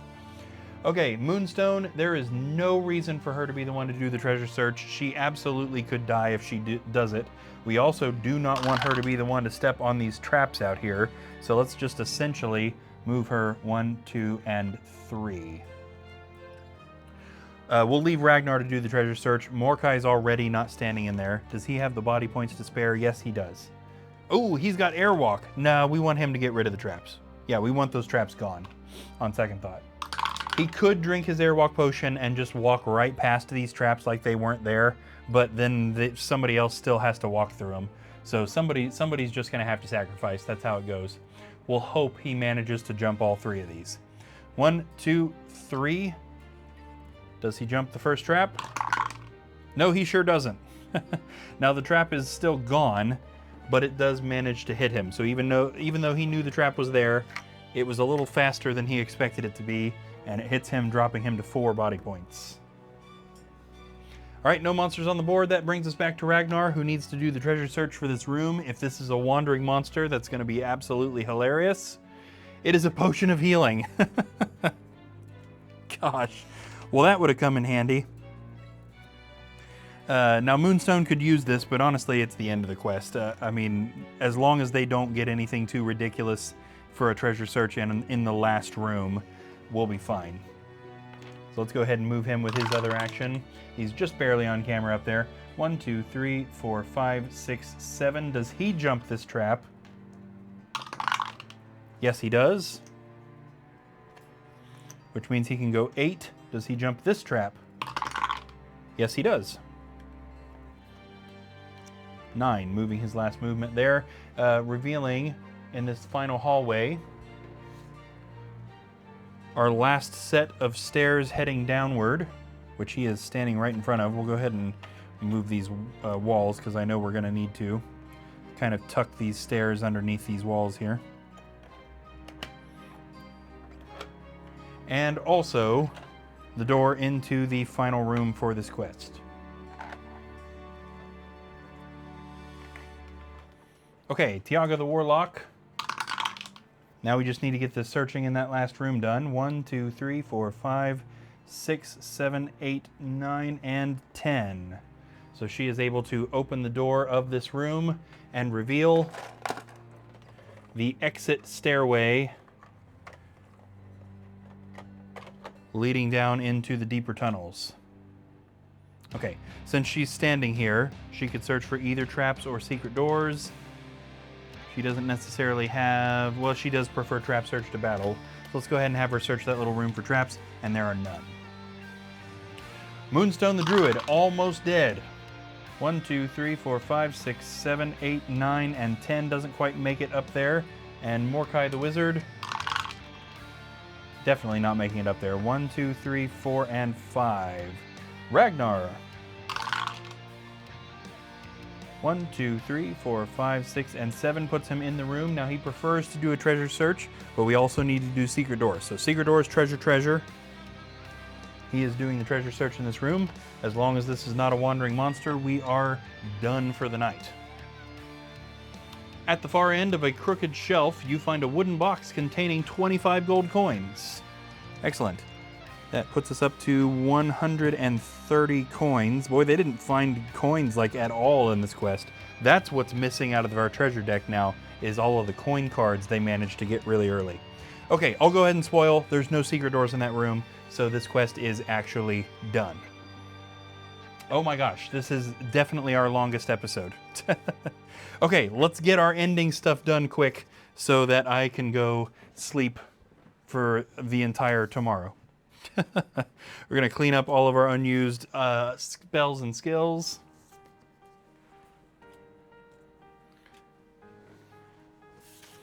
Okay, the heroes also get 50 gold coins per surviving hero, giving them a total of 200 coins, which is going to boost us up to 330 coins completely total. Also, surviving heroes get 2 skill set points, which they have to spend immediately. There are 6 categories they can spend these in. Each category has 10 levels. Each character class benefits from these 10 levels a little bit differently, and there's not a reward for every level, but they're still going to get something good if they max out any category. So let's go one by one here. Sir Ragnar. Definitely, at least for me, the big disappointment of this quest, and it was kind of that way last quest he went on as well. We got him a battle axe. He was the hardest hitter in the quest by far, and we still just weren't getting anywhere with him. So I really hope he gets it together. I hope the dice are a little nicer to him in future quests, because this was not a good showing for him at all. Okay, his first skill set point is going to be in Machinery level 1. I happen to know that's nothing for him, but Machinery eventually allows you to disarm traps without a toolkit. His second point is going to be Education 3. Education improves your mind points. 3 is nothing, but he's setting himself up to get a little smarter. Allows him to throw off spells like Command or Sleep a lot easier. Okay, Tiaga the Warlock. She did pretty good. I feel like she kind of stayed out of the way for a lot of this quest, but she also did very good at getting her demon form spell back. Even though she was getting hit and losing it, she was also able to consistently get it back, which was nice. Her first point is going to go towards Machinery level 2. That's nothing for her, but Machinery level 3 will be handy. That means she can give her toolkit away because she'll be able to disarm traps without it. Her second point is going to be Education 3. That's weird that we got the same stuff as Ragnar. Again, Education level 3 is nothing for her. And she's got plenty of mind points without education. So, yeah, what do you do? Moonstone the Druid. Wow. She got beat up. That is the closest we have had a hero come to death since in our very first episode, Honora the Wizard did die. So this was really close. Now she would have drank that potion, the elixir of life, and she would have been restored back to full health. But that is an important artifact that there's not only one of, but there's definitely not many. So it's good to save that for as long as you can, and it would have been a shame to lose it so early in the campaign. Her first point tonight is going to go towards Magic Skill. Trying to erase the right thing here. This is actually Magic Skill level 5 for her. For the Druid, that is nothing, but she is going to get something at level 7, so she's building up towards that. Her second point is going to be Magic Memorization level 5. She's going for a magic specialty here. For the Druid, level 5 gives her 5 spells per quest, so that's 1 extra spell per quest going in. That's definitely going to be handy for her. Good to see somebody get a measurable benefit. And finally, Mordecai. Mordecai also got pretty beat up this quest, but all of those spells that he drew at the beginning came in handy. So all those genie spells were really nice. The Ball of Flame spells, and I was using them early even though I knew that that room was coming at the end, and I still felt like we did okay with what we got there. So definitely not bad. This was his 5th ever quest. He's our newest hero still. His first point is going to be Constitution level 2, which gives him 1 extra body point. So he's going up to a total of 11. That always comes in handy. And his second point is going towards Combat level 4. He is really building combat. Now for a wizard, that's nothing. However, at level 5, he's going to get a benefit. Now, wizards do get some pretty handy stuff for maxing this. They don't get many benefits from combat, but they do get good stuff if they choose to go up that tree. So it's kind of funny that he's prioritizing combat over magic. Maybe we ought to, his combat type is spells. his skill set is kind of indicating that he's more interested in hand-to-hand combat. Maybe we ought to be changing his personality to close range. In fact, I think we should. I think that makes a lot of sense. His combat type should change to close range based on what we're seeing his skill set. He's building that combat. He cares about being able to hit hard. I'm gonna go ahead and change that. Okay, that does it for us tonight. I want to thank you guys for hanging out with me. As always, this was an odd quest. Normally, we are doing painting streams on Sundays. We did a quest for basically a medical emergency.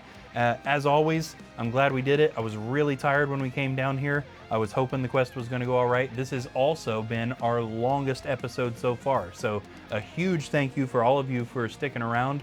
We've had a really high number of average viewers for this stream. So genuinely, thank you. Whether you're watching this right now or whether you're watching this later when it's not live, thank you for watching this. Really, really appreciate it. Our schedule's a little screwed up now because we did a quest instead of a painting stream tonight. I am not sure what we're going to be doing tomorrow, but we will be, either way, live tomorrow from this channel at midnight, as always. Not sure if it'll be a quest or a painting stream, but one way or the other, we are going to be here. So come hang out with us again. We always love to see all of you in here. We appreciate all of the support we've got.